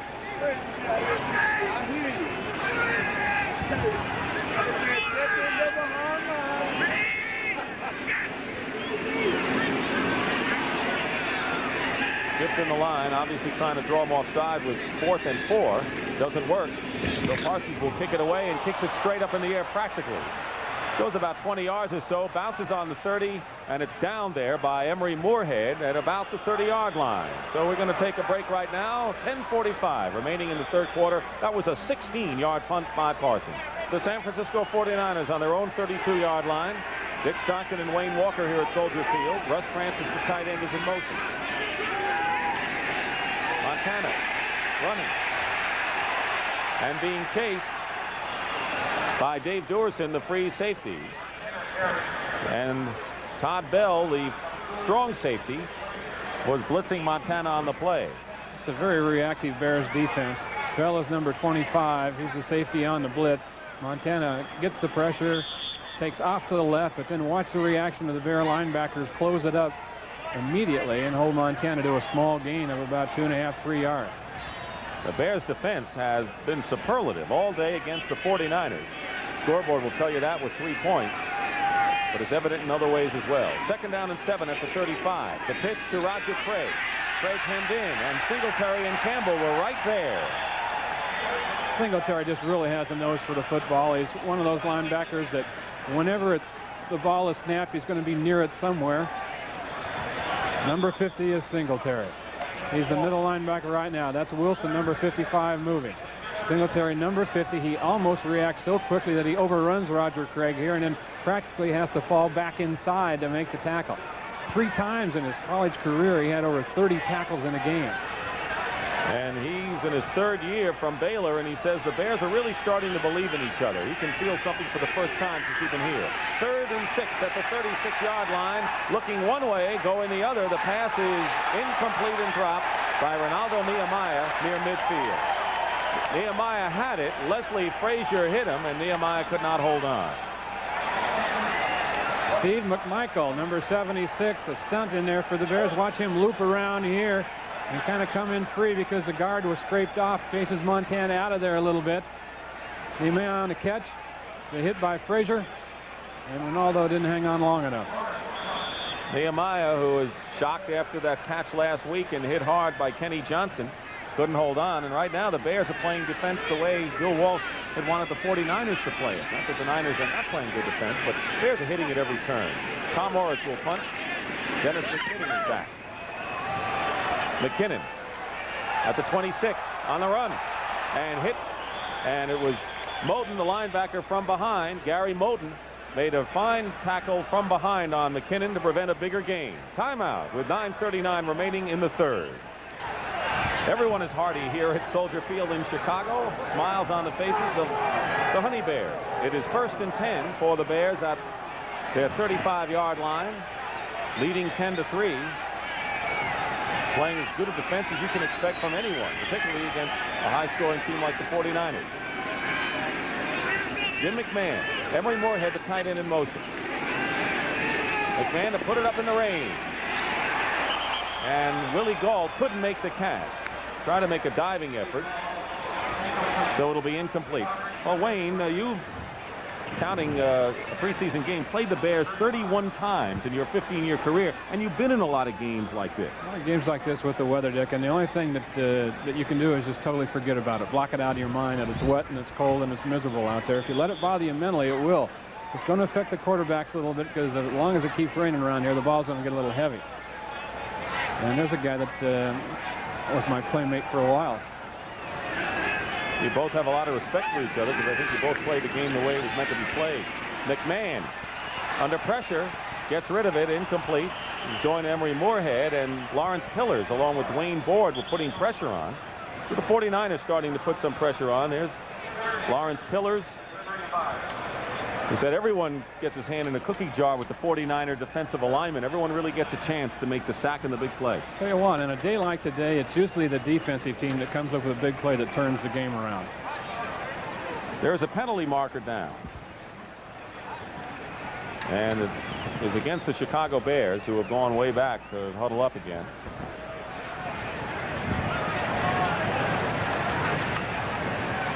Mike Ditka's calling the plays, and they're shuttling in the tight ends. Jay Saldy will be coming in with the play. We'll check the penalty.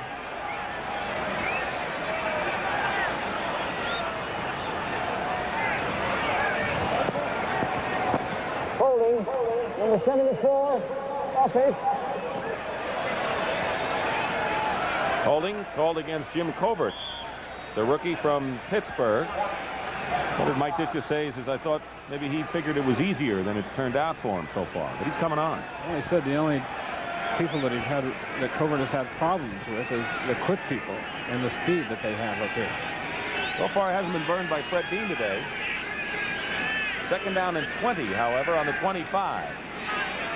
Moving pocket, and McMahon is going deep for McKinnon again, and it is almost intercepted by Ronnie Lott. Lott and Dwight Hicks were both there, defending with McKinnon. And Ronnie came close, and he knows it.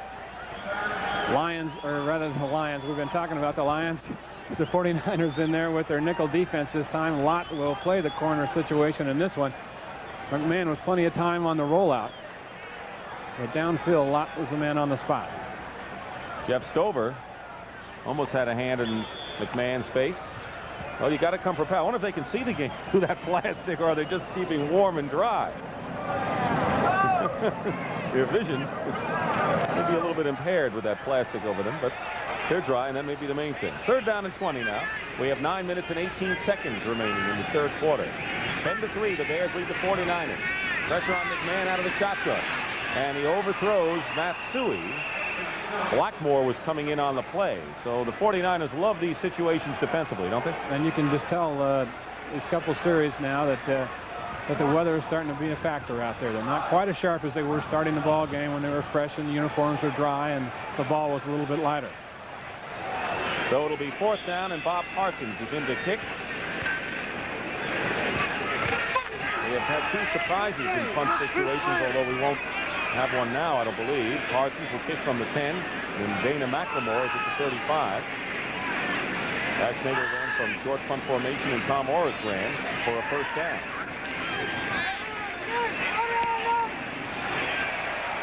Tough one to handle. Bounces on the 35, and Dana McLemore is going to just let it drop. It'll be down by the Bears at the 30-yard line. No return. 9:01 remaining in the 3rd quarter. Timeout. Stockton and Wayne Walker here at Soldier Field, Chicago, where it's 1st and 10 for the 49ers on their 31-yard line. Russ Francis in motion. Jeff Moore, the intended receiver, and an interception by the Bears.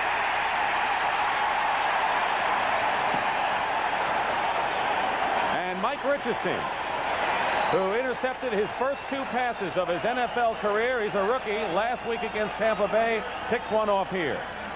Montana had his choice. He had Dwight Clark running a turn deep, Jeff Moore running one short. He went to Moore, and it was tipped.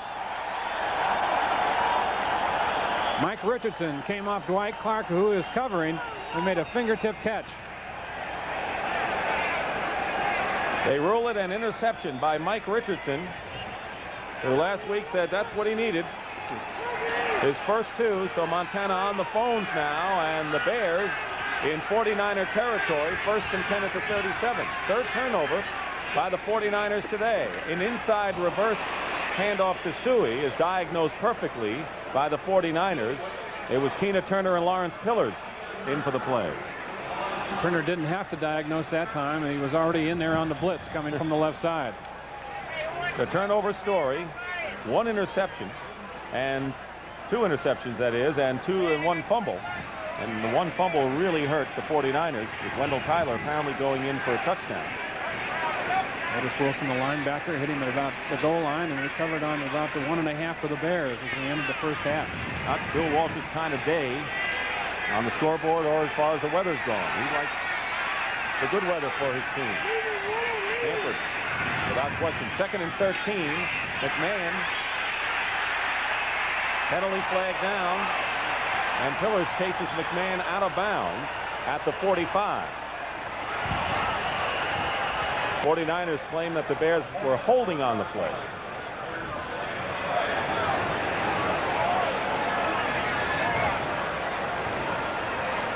I'm impressed with Jim McMahon's poise, aren't you? Impressed with his quickness, too. He can really move back there. No wonder Frank Ditka says he's the quarterback of the future here. Only in his 2nd year, has a lot of moxie.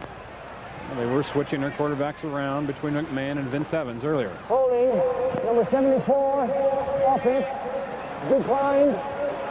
They declined the penalty. It was holding on Jim Covert. So it'll be 3rd down now, and 20, and the ball back at the 47-yard line. Bears are out of field goal range right now. They lead at 10-3. We talked about the different quarterbacks, because Vince Evans, who's played here 7 years and played some this year, has signed with the Chicago team of the USFL. He's heading here after this season. 3rd and very long for the Bears. Pressure on McMahon. McMahon a run to the 40 and runs right into Ronnie Lott. But picked a lot of those yards up as he gets inside the 35-yard line, and it'll be 4th down and about 5.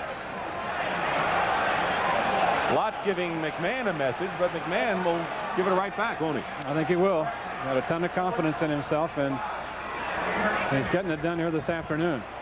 McMahon has gained 68 yards in 7 carries, and the quarterback of the Bears has outrushed the 49ers, and that's a team with Tyler and Craig. And it hasn't been reckless yardage for him. I mean, he's only pulled it down and taken off when he's had to. 50-yard attempt coming up for Bob Thomas now, with Basnagel holding in bad weather.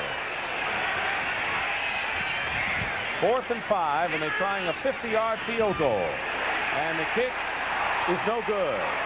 It is off to the left. So Thomas, who has struggled from the longer distances anyway, misses a 50-yard attempt.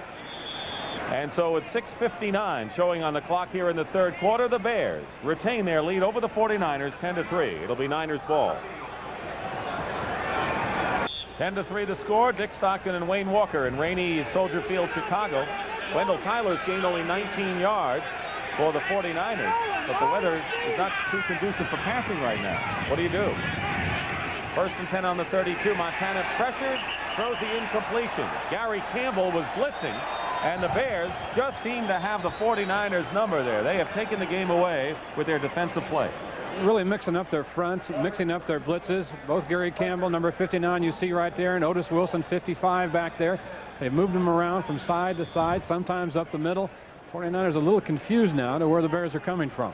There you're looking at the 49er possessions today. 3 big turnovers in there. 2nd down and 10 at the 32.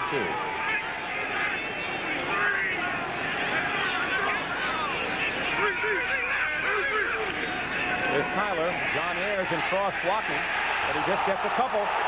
Fumble, and the Bears have recovered.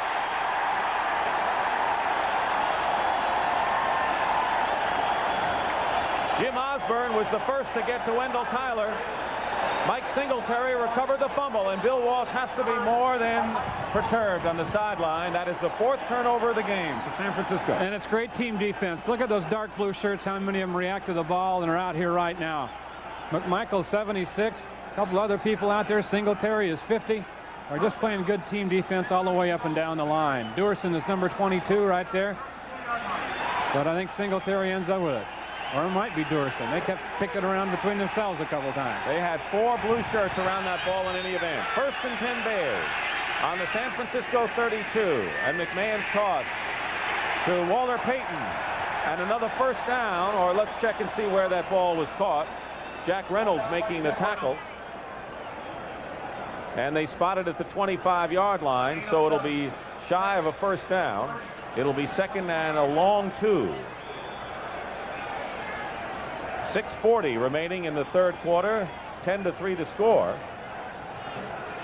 And the way this game is going, the way the Bears defense has dominated the play, this could be a big series for Chicago.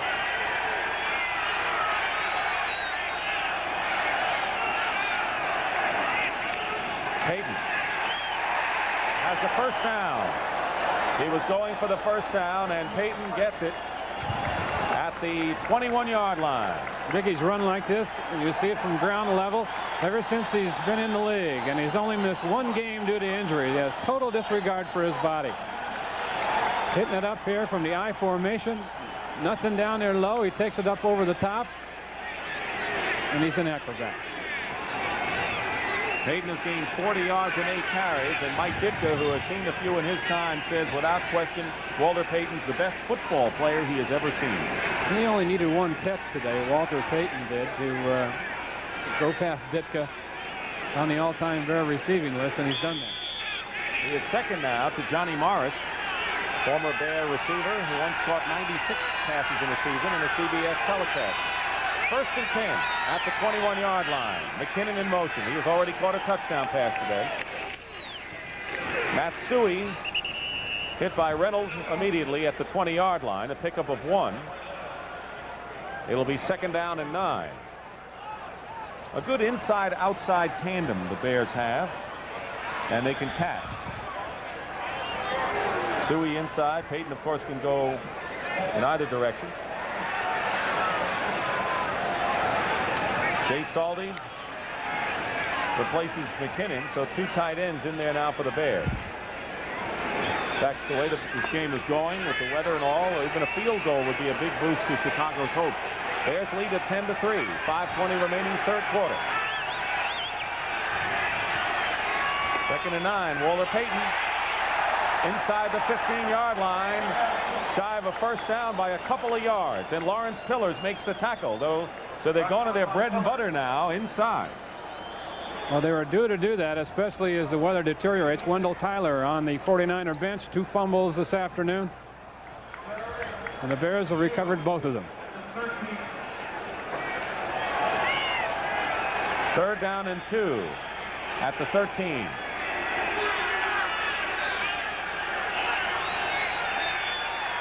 They've got 3 tight ends now.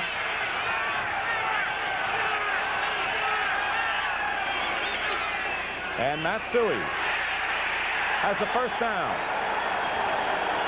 I believe he gets to the 10-yard line. Eric Wright and Jack Reynolds to tackle, and it is a Bear first down. They have not converted all that much on 3rd downs today, but that was an important one. It was an excellent adjustment by Suey, too, at the line of scrimmage. It was designed to go left, nothing there, and he cut it back over the center and the right guard and picked up the first down. 42 yards and 11 carries for Matsui.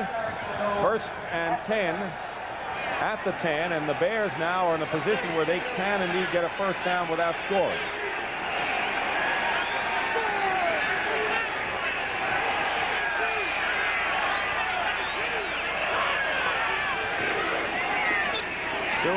Maybe a yard, that's all. And Ricky Ellison to make the tackle.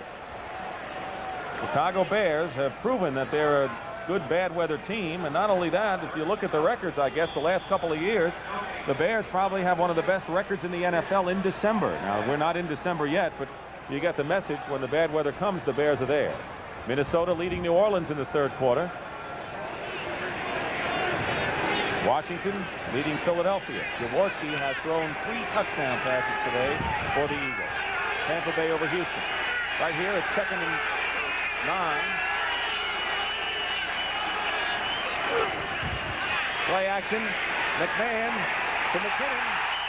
Eric Wright makes the tackle at the 4-yard line. And everyone likes this Dennis McKinnon. In fact, Jack Reynolds, in talking about him yesterday when we met him at the practice, said that he seems to have a good feel for the game. And that man right there, McMahon, says he can get open and he can catch it, but this is a courageous throw. There's 3 white shirts out there around McKinnon, and McMahon puts it in on a wire right here, as you can see. Eric Wright may be shaken up on the play, and he is downed out of bounds on the near side. That's McKinnon's work today, and in that pile, in that group, Eric Wright is hurt. Eric Wright coming into the game 3rd in the NFC behind Mark Murphy of the Redskins and Johnny Poe of the Saints with 6 interceptions. Ronnie Lott and Dwight Hicks tending to Eric. That might put the 49ers secondary in a bit of a bind if Eric Wright can't play. Ronnie Lott, normally a cornerback, is playing strong safety. Tim Collier is starting over on the other side. And Carl Williamson is coming to the ball game. Williamson had a bad ankle, but Williamson has come on now for the 49ers, and Eric Wright being helped off.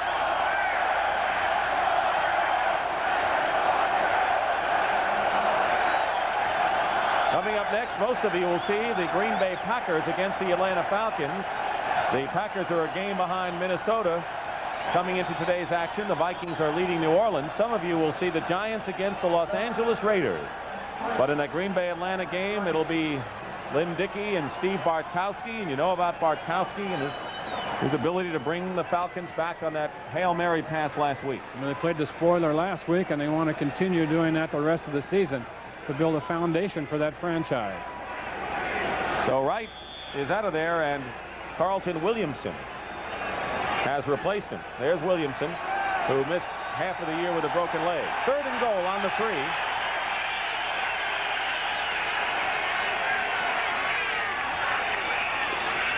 And Walter Payton. And it was Carlton Williamson who put the final touches, but it was Jack Reynolds who's really clogged up the outside, and we have another 49er injured, and it's Dwight Hicks. So on successive plays, 2 of the Niner defensive backs are shaken up. think that's one of those plays where Hacksaw Reynolds, who has been around the league for 14 years and studies film and tendencies of other teams as well as anybody and more than most, I think really knew what the Bears are going to run before they snapped the ball that time. He read that play the minute the ball was snapped and had good penetration and created that pileup for Walter Payton. Meanwhile, Dwight Hicks, the veteran of the secondary, is shaken up. There was a loss of 3 yards on the play, so it'll be 4th down. Bob Thomas is already out there for the Chicago Bears. Rain, wind, and chill here at Soldier Field in Chicago. While we have a moment, I told you what's coming up next. We'll tell you what's coming up next Sunday. CBS has more exciting NFL action. The battle for the playoff berths continue. The NFL Today begins at 12:30 Eastern, and some of the early games. Bears against Green Bay. Rams at Philadelphia. Falcons at Redskins. Cardinals at New York Giants. Dallas against Seattle. The Cowboys against the Seattle Seahawks. Landry against Chuck Knox. Good battle of head coaches. Tampa Bay Buccaneers will go against these 49ers at Candlestick Park.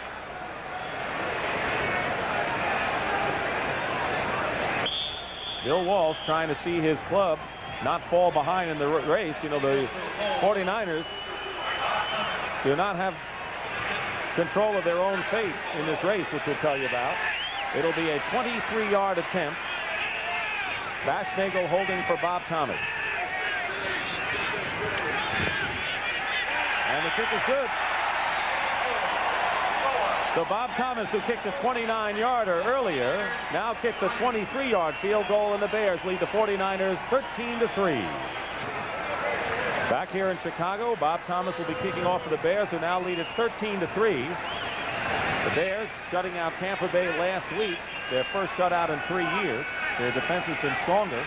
I don't think it could be any better than it's been today, Wayne. And it's helping a lot to have Dan Hampton back. Bill Ring and Dana McLemore are back for the 49ers. There's that wind again. Bears coming in 2nd in the NFC, 6th in the NFL in total defense. And they've done it despite some injuries, with only Hartenstein playing all year up front. Gary Fensick lost in the secondary. Kick goes out of bounds, so Thomas will have to kick it again, this time from the 30.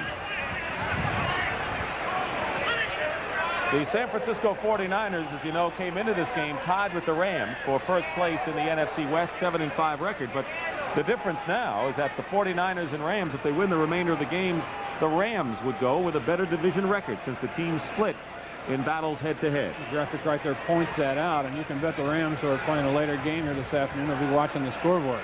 And the reason why you want to win the division, if you're the Niners in this case, or the Rams, that if you're the wild card, you have to face either Washington or Dallas on the road in the first week of the playoffs, and then face either Washington or Dallas on the road the next week. And that's something I don't think anyone would want to go into.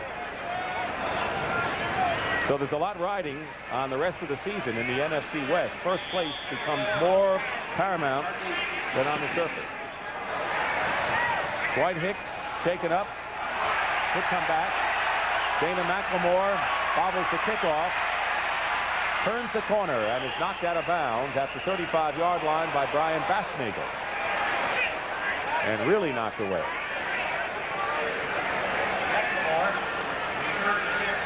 A 16-yard return. Fourth quarter now at the Superdome, where the Vikings, trying to hold on to their lead in the NFC Central, lead the Saints, who are a game behind in the NFC West. Philadelphia making it close for the Redskins. It's 28-24. They're in the third quarter. The Jets leading New England third quarter at Chase Stadium in New York. And Cleveland now with a chance to perhaps catch the Pittsburgh Steelers winning in their game. First and 10 at the 35 for San Francisco. 1:44 remaining in the third quarter. Montana out to Bill Ring. Ring hit immediately by Dave Duerson. So it's Ring and Roger Craig now in the San Francisco backfield, and I know that Bill Walsh has made the change partially because of the fumbles by Wendell Tyler, but also because this kind of day kind of fits Bill Ring's style of play. He's a lot like Matt Suey of the Bears. Nothing fancy, but solid, and gets it done. 1:39 remaining in the third quarter. 13-3 to score. We were tied at 3-3 in the second quarter when McMahon hit McKinnon with a 49-yard touchdown strike. Thomas' field goal has given the Bears a 10-point lead. Second down and 5. Here's Roger Craig. And it's McMichael and Frazier on the tackle.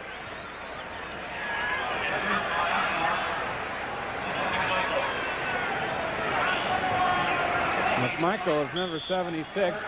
We'll see him in the middle of the screen, makes a good play, moves on out, sheds a block, and gets in on the tackle. He's having a good day from an interior tackle position. Well, McMichael has led the team in sacks for 3 straight weeks.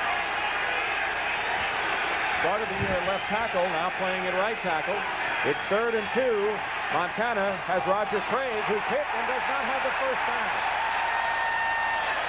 Todd Bell, a hard hitter, and Roger Craig is short of a first down, I believe. It is 4th down. So the Bears are just not making many mistakes on defense today. They are out-hitting the 49ers. Todd Bell closed extremely fast on that play. As we told you earlier in the ball game, a strong safety. He's the second leading tackler on this Bear team, just 1 tackle behind Singletary coming into today. It is 4th and 1. And Earl Cooper has come in, replacing Freddie Solomon with the play from Bill Walsh. And the 49ers are going for it on their own 44, 4th and 1 here in the third quarter. Trailing 13-3. Montana has the first down, I believe. He had to get just beyond the stripe at the 45. The longest rush for the Niners today was 6 yards by Wendell Tyler. It is a first down.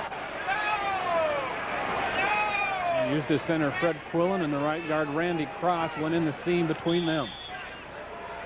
6 seconds to go, and we will not get another playoff here in the third quarter.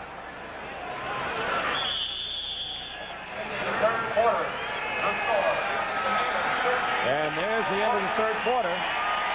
And the 49ers will have some time to think things over, talk things over, and try to get back into this game. And that is the end of the third quarter here at Soldier Field in Chicago with the score: the Chicago Bears 13, the San Francisco 49ers 3. We now pause for a word from your local station. It is Lake Michigan in the background and a lot of rain and wind, and hearty fans here in Chicago. And they like what they've seen so far. The Bears lead at 13-3 as we start the fourth quarter. Dick Stockton along with Wayne Walker. 1st and 10 49ers on their 46-yard line. Montana stops after the 35. Steve McMichael, who, as we said, has led the Bears in sacks 3 weeks in a row. And that's the 3rd time that the Bears have gotten to Joe Montana. McMichael was signed as a free agent by the Bears a couple of years ago. He was a number 3 draft choice of New England in '80. He fought off the block there by the center Fred Quillen, overpowered him, and made the sack. He started the year at left tackle and beat out the veteran Jim Osborne, but then switched to right tackle when Hampton got hurt. Hampton now at right end, and Tyrone Keys has been a left tackle. 2nd down and 18 at the 37-yard line. Montana, 2nd and long. He has Freddie Solomon, and Solomon goes out of bounds at the 44. It'll be 3rd and about 11 now as Mike Singletary and Leslie Frazier chase Freddie out of there. These people knew how to get ready for this game, but on the San Francisco sideline, Bob McKittrick, the offensive line coach, as far as he's concerned, it's 80 degrees and sunny. Well, he figures if his guys are out there getting wet, he's going to be along with him. He's a great coach. He's getting Woody Hayes School of Coaching right there. If you're going to fight in the North Atlantic, you got to train in the North Atlantic. I tell you, that's tough. That says tough to me. 3rd down and 11 at the 45. 13-3 the Bears lead. Mike Wilson goes in motion. Montana has time, but his receivers are covered, and he's down again. That was Mike Hartenstein, and that's his 10th sack of the year, and the 4th time the Bears have gotten to Joe today. But again, it was a real big surge by number 76, McMichael, who got Montana to step up in the pocket. Chased him right into Hartenstein. But it had to be the coverage in the secondary that really spurred it on, gave the line a chance to get to him. So it is 4th down, and Tom Morris will be punting again the 4th time.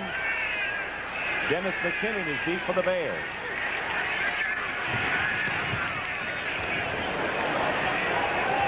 McKinnon at the 26-yard line, hit and drop at the 26. Well, the way the Bears are playing defense today, that 10-point lead is really 20. That was a 34-yard punt, and we have a timeout. That's Mike Ditka, second year as head coach, was an assistant in Dallas and an integral part of the Bears' last championship year in 1963 when they used to win games by this score. Well, he said his team has played hard for him this season, and that means something. 1st and 10 at the 28-yard line. Here's Payton. Willie Harper hit him first. Gets across the 30-yard line.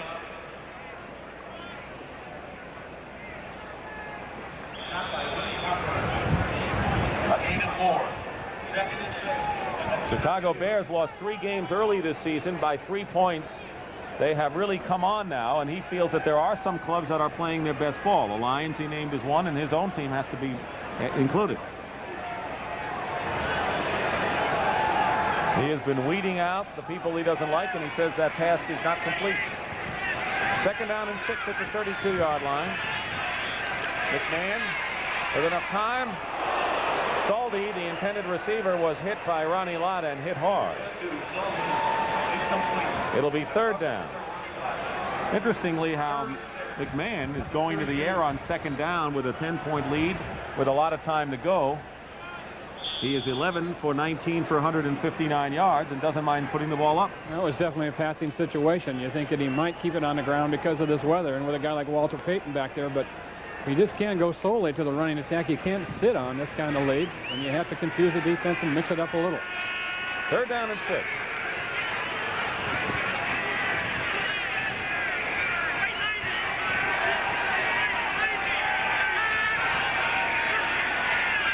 Inside handoff, and the 49ers read it perfectly. Payton carries. Jeff Stover inside was right there on the tackle. So it'll be 4th down, and the 49ers will have a chance to get their hands on it. We have a lot of time remaining. 12:43 to go in the 4th quarter. But the Bears' 10-point lead looms very large here by the basis of their defense. Payton has gained 48 yards, and Bob Parsons is in the kick. A 16-yard punt lowered his net average to some 24, and there's Dana McLemore at the 33.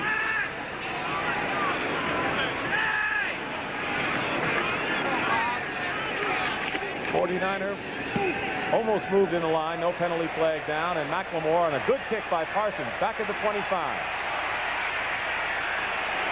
And down at the 31, a 41-yard punt, and Brian Cabral makes the tackle. But the 49ers go on offense, trailing by 10. The Chicago Bears leading the San Francisco 49ers 13-3. Dick Stockton and Wayne Walker. Wet and windy Soldier Field, Chicago. 1st and 10 for the 49ers on their 31-yard line. And Roger Craig with Randy Cross blocking. And the best gain on the ground should be good enough for a 1st down. Todd Bell knocking Craig out of bounds at the 41. Close to a 1st down. They might have made it. It is a 1st down for the 49ers. Roger Craig, who played in the shadow of Jarvis Redwine and Mike Rozier at Nebraska. Bears have controlled the ball and not just keeping it on the ground today. I would think that on running plays we'll see a lot of Roger Craig in this 4th quarter. 1st and 10 at the 41.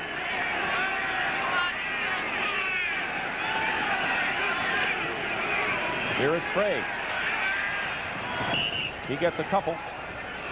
The Bears continue to mix the 49ers up on defense, Dick. The play before this, they had 2 linebackers stacked on one side. This time they had 3 linebackers stacked on one side and all the defensive linemen down and over a gap.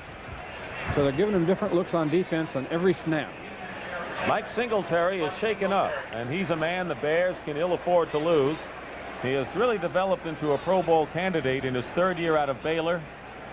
He has dropped some weight, so he's been quicker in coverages, and he's maybe the most important man on that defense. 49ers have a 2nd and 7 on their 44-yard line with 11.5 minutes to play in the fourth quarter. Easton Ramson, tight end, is in motion. Montana loops it for Ramson, who is out of bounds at midfield, shy of a first down by 1 yard. Otis Wilson, the left linebacker, makes the tackle. Brian Cabral replaced Singletary at middle linebacker in that one play. So now it'll be 3rd and 1. 3rd and 1 at midfield. Ball at midfield.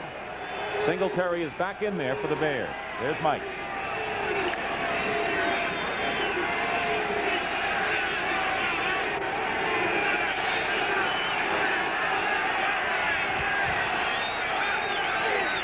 And Bill Ring carrying, and a first down for the 49ers. Otis Wilson had penetrated into the 49er backfield, but Bill Ring gets the first down. Mike Singletary makes the tackle. And you expect nothing less from that hard-running overachiever Bill Ring. He's one of those guys that you don't bring down with an arm tackle or one hand, and Otis Wilson did have penetration, got a hand on his shoulder pads, but Ring ran out of it and picked up an important first down. At the 48-yard line of Chicago, gloomy day and beyond Soldier Field, Lake Michigan.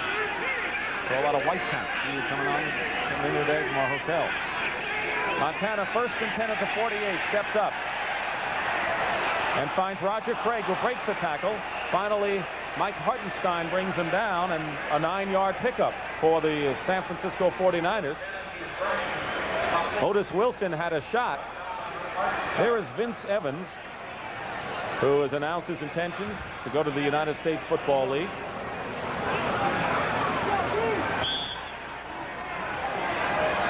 Montana now has completed 18 of 31 for 196 yards. Last week he threw for 182. And only 3 times previously has he passed for fewer yards the last 3 years. 2nd down and 1.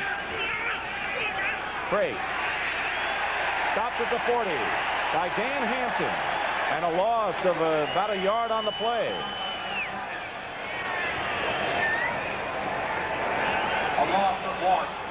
Hampton, number 99, as you see there, watch him come out down along the line of scrimmage. He's practically in the middle right here. Number 99, you see him trailing the guard. John Ayers, play that block off, come down just exactly like you're supposed to play defensive tackle. Former first-round draft pick in his 5th season, has been to the Pro Bowl. 3rd down and 2 now at the 40. Sullivan in motion. Montana to Dwight Clark, first down. And out of bounds at the 33-yard line. Leslie Frazier covering Dwight on the play. He was held in check last week when he caught 2 passes against Atlanta, has caught only 2 today. He has led the NFL in receiving the last 2 seasons, but that won't be the story for him this year. They use him a little bit differently than they have in the past, and Montana doesn't rely on him as much, which speaks really well for the 49er defense and their other people. But in crucial moments, you can look for number 87. 1st and 10 at the 34. Montana looking right, being chased by Osborne, and throws it away. Penalty flag down. Mike Hartenstein put pressure on Montana. And Joe Montana is shaken up, limping. Intentional grounding. Intentional grounding. If you throw the ball away to avoid a sack, that is intentional grounding, and that's the call against Joe Montana. They don't often call that when the ball is thrown out of bounds like you saw Montana do it, but he lifted about 40 yards high, and it was a definite situation where he was avoiding a sack by getting rid of it out of bounds. There it is right here. Now watch him. He is up in the air when he gets hit. You saw why he came on limping. That ankle right there caught on the AstroTurf on the way down. Rough day for Joe Montana. Facing maybe the toughest defense his team has faced all year. His numbers are impressive enough. but the 49ers had managed only a field goal. 2nd and 22. Roger Craig slips and is ganged up on in midfield by Gary Campbell, the outside linebacker. So in the bad weather, the weather the Bears like to play in, they've won 2 in a row in inclement weather. Their defense has just overtaken the 49ers here. 8:45 remaining in the 4th quarter. 13-3 the score. We have a timeout, and Craig leaves the game under his own power. He was shaken up.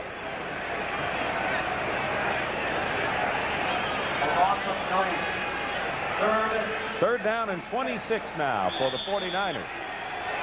They're working in an opposite direction now, Wayne. And the Bears bring out a couple linebackers and a defensive lineman. They'll probably go with 6 defensive backs on this. Have you seen the 49ers as stymied on offense as they are today? I have not. Not this season, and we've seen them quite a few times. Play action, Ring and Moore with the backs. Flips it out now to Bill Ring. And Ring is hit by Singletary. And stopped at the 45. Loose ball, but he was downed at the 45-yard line. And it'll be 4th down, and Tom Morris will have to kick it away for the 49ers. 8 minutes now remain in the 4th quarter. 13-3, and that 10-point lead continues to loom even larger for the Bears.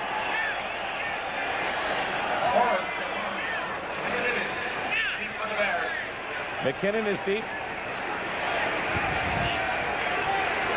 He caught the 49-yard touchdown pass, the big play of the game, offensively.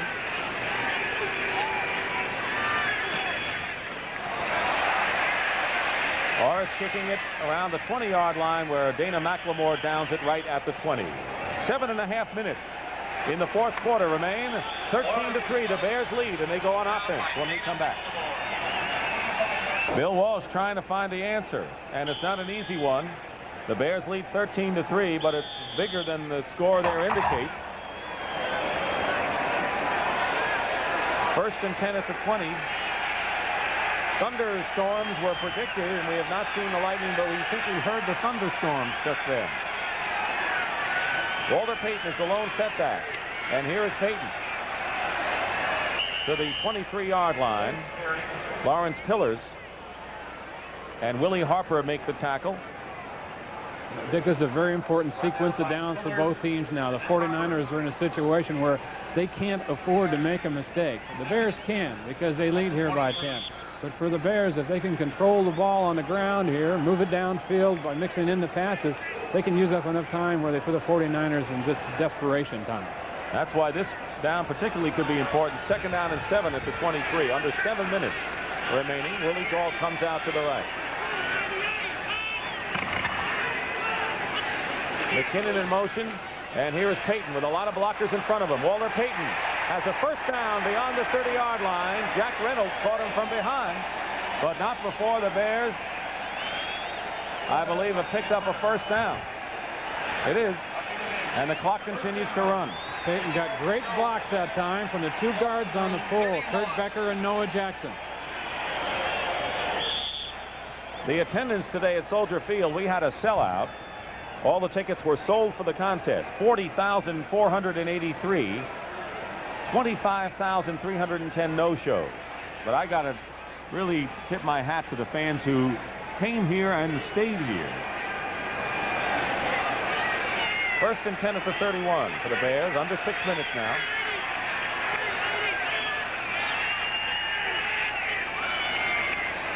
And a bootleg. McMahon.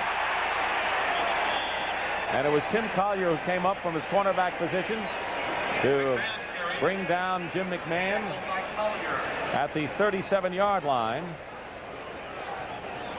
McMahon now has rushed for 74 yards in the game.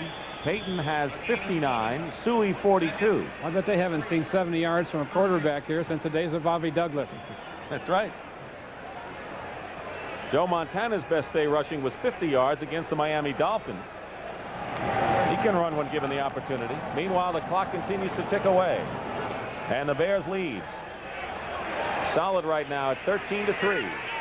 2nd down and 3 at the 38. Give it to Walter. First down, Bears. The Bears are chewing up the clock. Reynolds the tackle, and just stopping the 49ers totally on defense. Tough combination to beat. Yeah, and look what they did, the Bears. They pulled the tackle, Jim Covert, the left tackle, and he led Walter up the middle. Hutching coming down here, 74, makes a cutoff block there, keeps his feet, keeps going, and gets a block on 22 Hicks. The rookie's hustling, I'll tell you that. It was 3-3 in the second quarter when McMahon hit McKinnon 49 yards with a touchdown to make it 10-3, and the Bears have led since then. Thomas with his second field goal in the third quarter. That's been the story as Walter Payton gets to the 45-yard line, the pickup of a couple on the play. Reynolds and Ellison make the tackle. Well, the Bears are doing what they had to do. As you see the clock, 4-8 and counting. Second down for them now, and about 8 yards to go in this drive. And they're doing an excellent job of controlling the ball. McMahon's keeping him in the huddle, taking him up to the line of scrimmage, keeping his eye on the 30-second clock and using that to his advantage. Calling the snap signal down as low to the 0 count on the 30-second clock as possible to milk a few extra seconds. Second down, 7. There's that 30-second clock Wayne's talking about. And Matsui, hemmed in, gets almost to midfield, where it'll be third and almost 4 yards, and less than 3.5 minutes remaining. The lowest output by the 49ers this year was against the Rams, scoring-wise, when they were beaten 10-7 at Candlestick Park. Against the Jets, they had 13. In Miami, they scored 17, and 17 against Philadelphia. So this, right now, amounts to the lowest scoring output for the 49ers all year. 3 minutes remain in the fourth quarter. Third down and 4 at midfield. And once again, they let that 30-second clock get down to the low single digits. Here's Matsui, and he'll be shy of a first down as Carlton Williamson, penalty marker down. Williamson made the tackle, but there's a flag.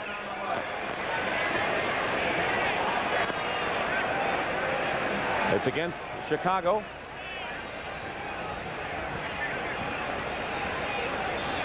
If I were the 49ers, I think I'd decline it and take fourth down. They need the ball twice. Trailing by 10. We have holding number 63, offense, fourth down, decline.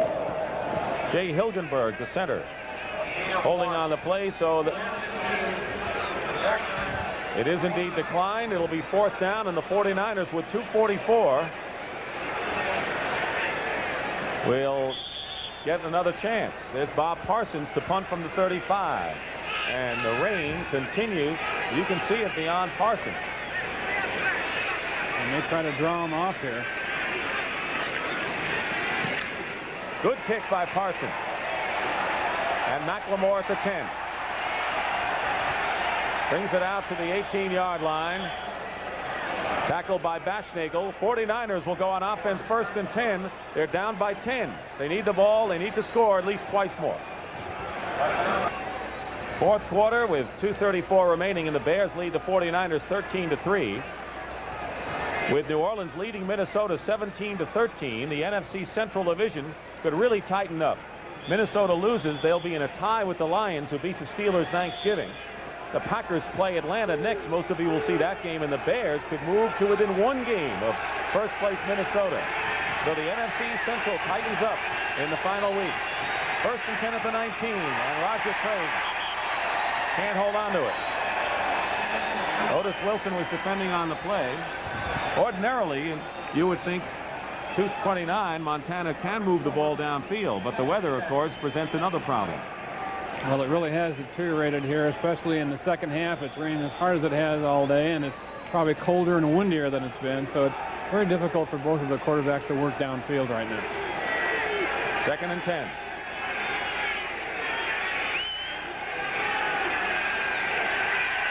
Montana finds Craig this time, who goes out of bounds to stop the clock. Brings it out to the 26-yard line. Mike Richardson was there. 2:23 showing. It'll be third down and about 4. A gain of 6. 3rd and 4 at the 26. Each club with a full complement of timeout.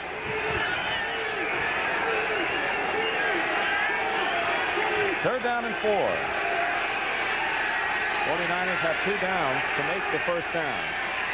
They'll go for it if they don't make it here. Montana to Dwight Clark. They've got it. First down at the 32. Terry Schmidt defending on the play.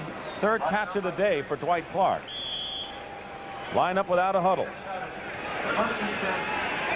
We're going to get the 2-minute warning coming up soon. 2:05. Montana swings it out to Roger Craig. And Craig may have a first down, and he does. At the 45-yard line, Mike Richardson defending, and now we will have our 2-minute warning. So with 1 minute and 58 seconds remaining in the 4th quarter, and the Bears leading the 49ers by 10, we have our 2-minute warning here at Soldier Field, and we'll be back. This was brought to you by the National Football League. Bill Walsh, seeing his 49ers trying to fight uphill. Bears defense has been the story today.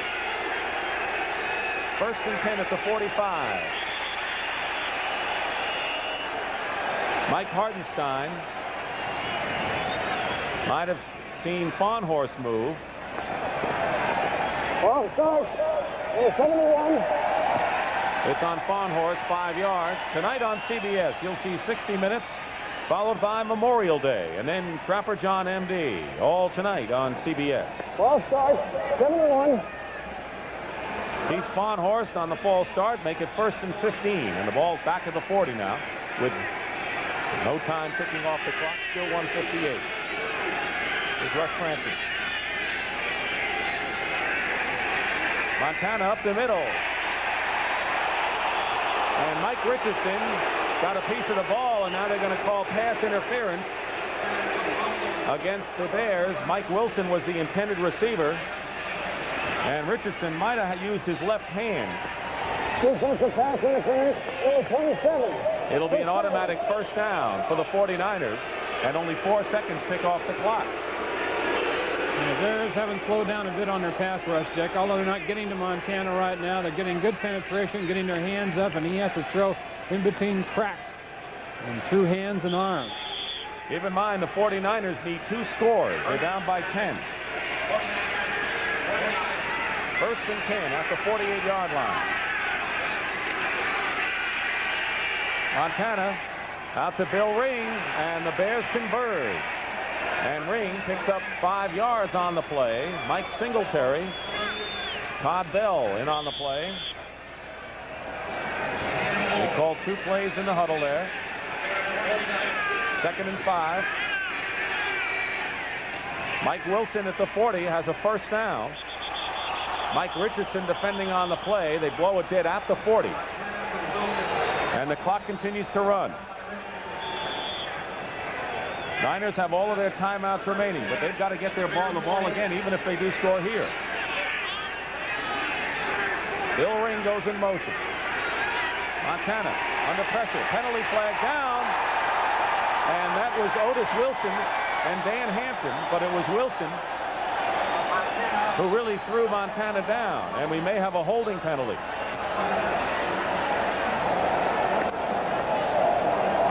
We have a hold on the offense. And the Niners are claiming it should be a face mask. Also, face mask on the defense. Declined to replay the down. They're going to replay the down, but they can't replay the time. Time lost. Dan Hampton, number 99, with the initial pressure on Joe Montana that forced him out of the pocket right there. And Otis Wilson, 55 here. Kind of a clothesline shot right there. And that's definitely illegal, more than the face mask is. That's the time remaining. 1st and 10. The 49ers at the Chicago 40. They have their timeouts remaining. And you know, if the 49ers score, they may be looking onside kick, but they're still 40 yards away. And Montana can't get away from number 76, Steve McMichael. And that's the 5th sack of the day for the Chicago Bears. McMichael having a career game. He's to the right of Montana. A little bit of a loop right here, and here he comes. And that's the 4th week in a row that McMichael has led the Bears in sacks. On 2nd and 16, Roger Craig is hit by Mike Richardson and out of bounds. Leslie Frazier also there. Stops the clock with 44 seconds remaining. It's 13-3. The Bears looking to go 6-7. If the 49ers lose this, it'll make them 7-6. Bears definitely in contention. They just announced New Orleans leading Minnesota. And of course the Rams will be playing the Buffalo Bills today with a chance to take over first place if the score ends as it is now. 3rd down and 5 at the 36. Montana under huge pressure, and the pass nearly intercepted by Mike Richardson. Blitzed on the play. Dave Duerson coming in from his safety position. Safety blitz up the middle and came in untouched. 39 seconds remaining. Chicago Bears will probably want to book this kind of weather the rest of the year.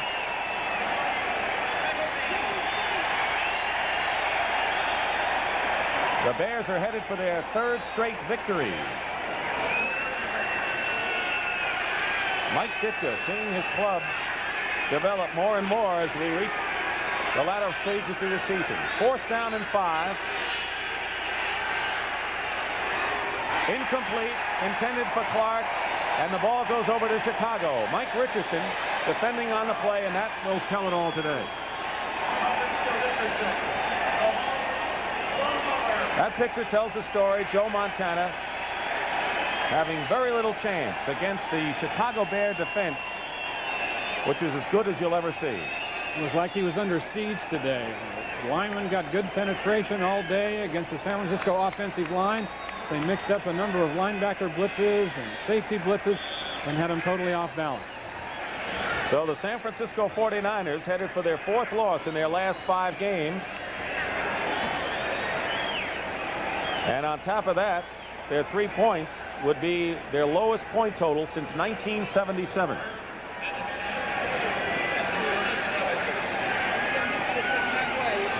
First and 10 at the 36. Don't forget, still coming up, the Green Bay Packers against the Atlanta Falcons. Some of you will see the Giants against the Raiders in Los Angeles.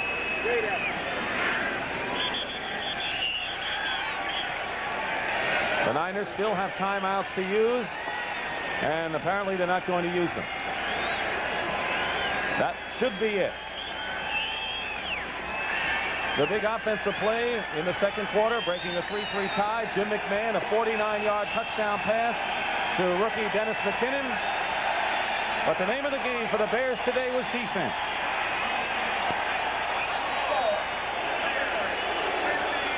And the game is over here in Chicago.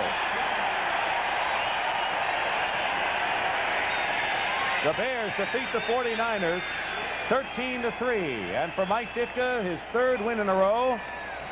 The 49ers have lost 4 out of 5, and so things changing rapidly in the NFC Central and Western Division. And things change rapidly with the Bears. As we talked at the top of this telecast, a team of perhaps unrest at the start of the season, switching quarterbacks around, and once Mike Ditka got things settled down and went to Jim McMahon and his quarterback, it had a positive effect on the entire squad, and they performed like that today.